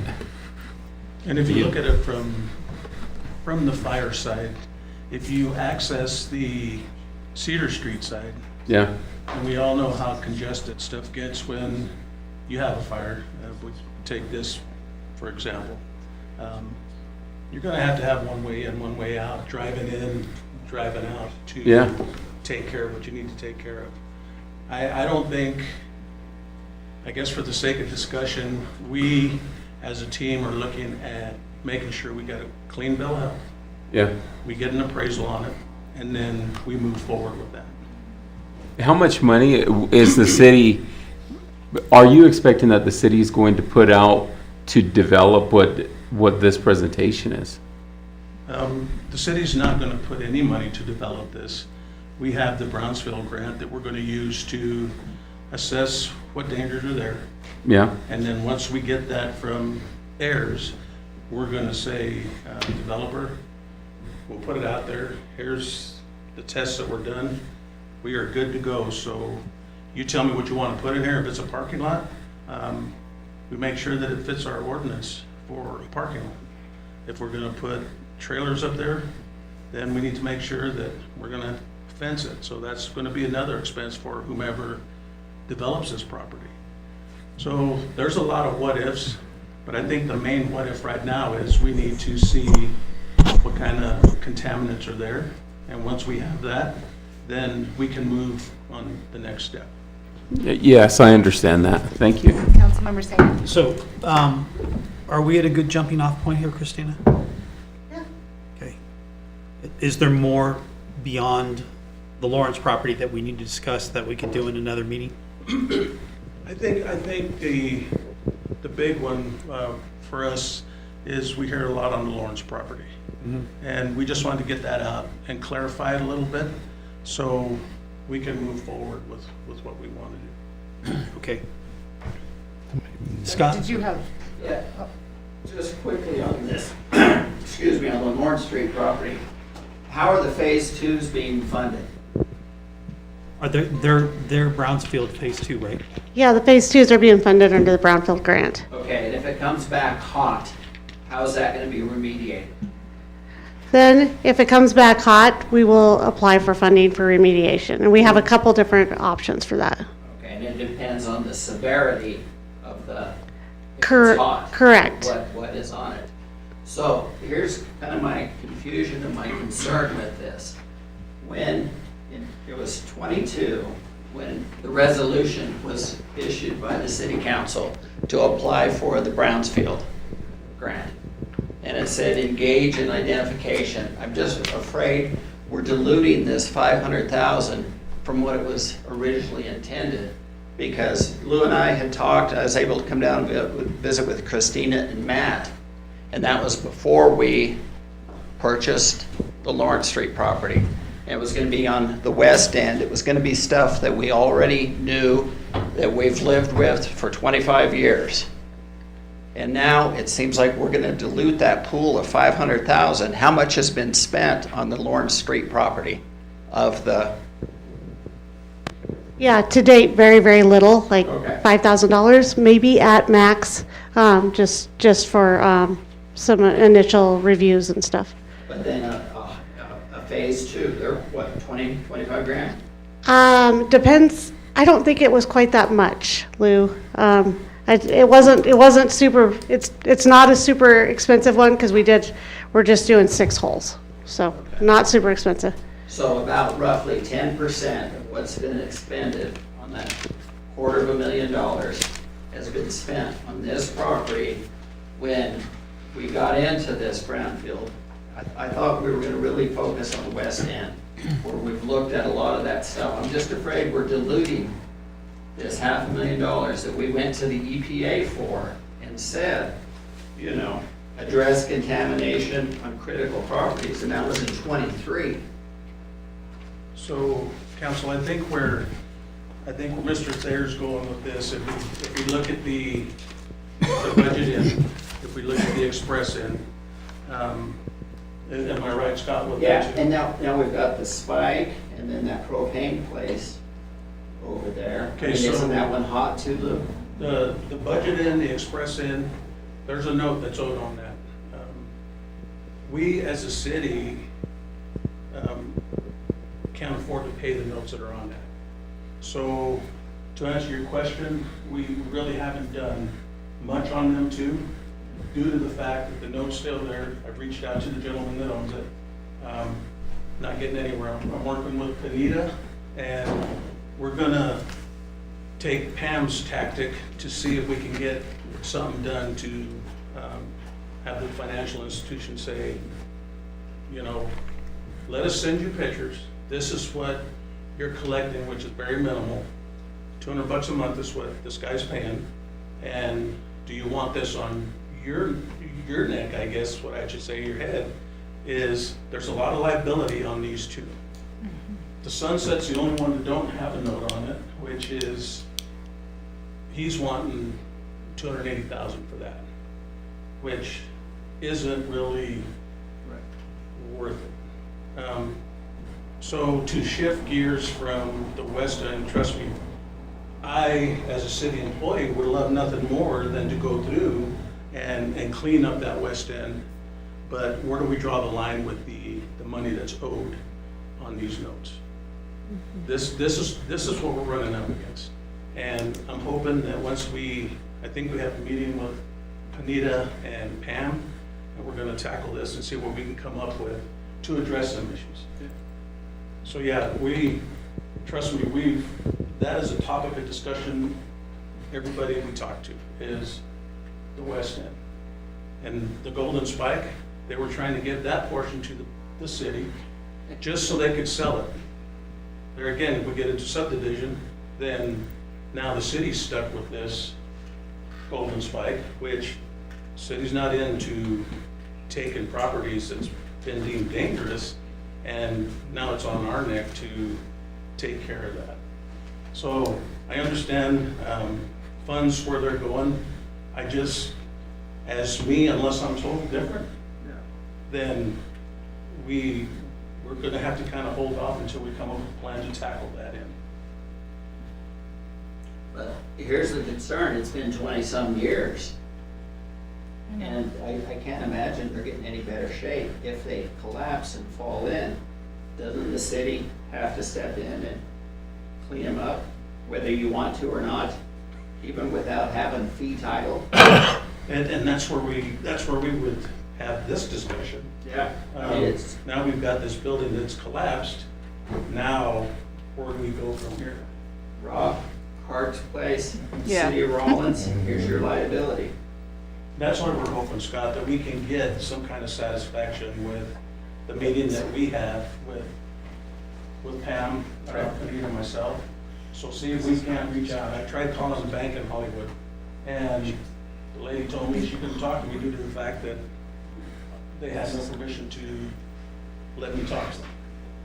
So we have made steps to try and get that next step, but we're failing due to the fact that we don't have any cooperation with the owner. I want to respect Christina and Dave's time, so They have a Any long questions drive. for you guys before we send them out?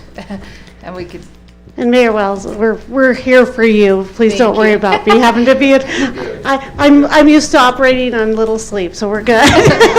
we don't want you to.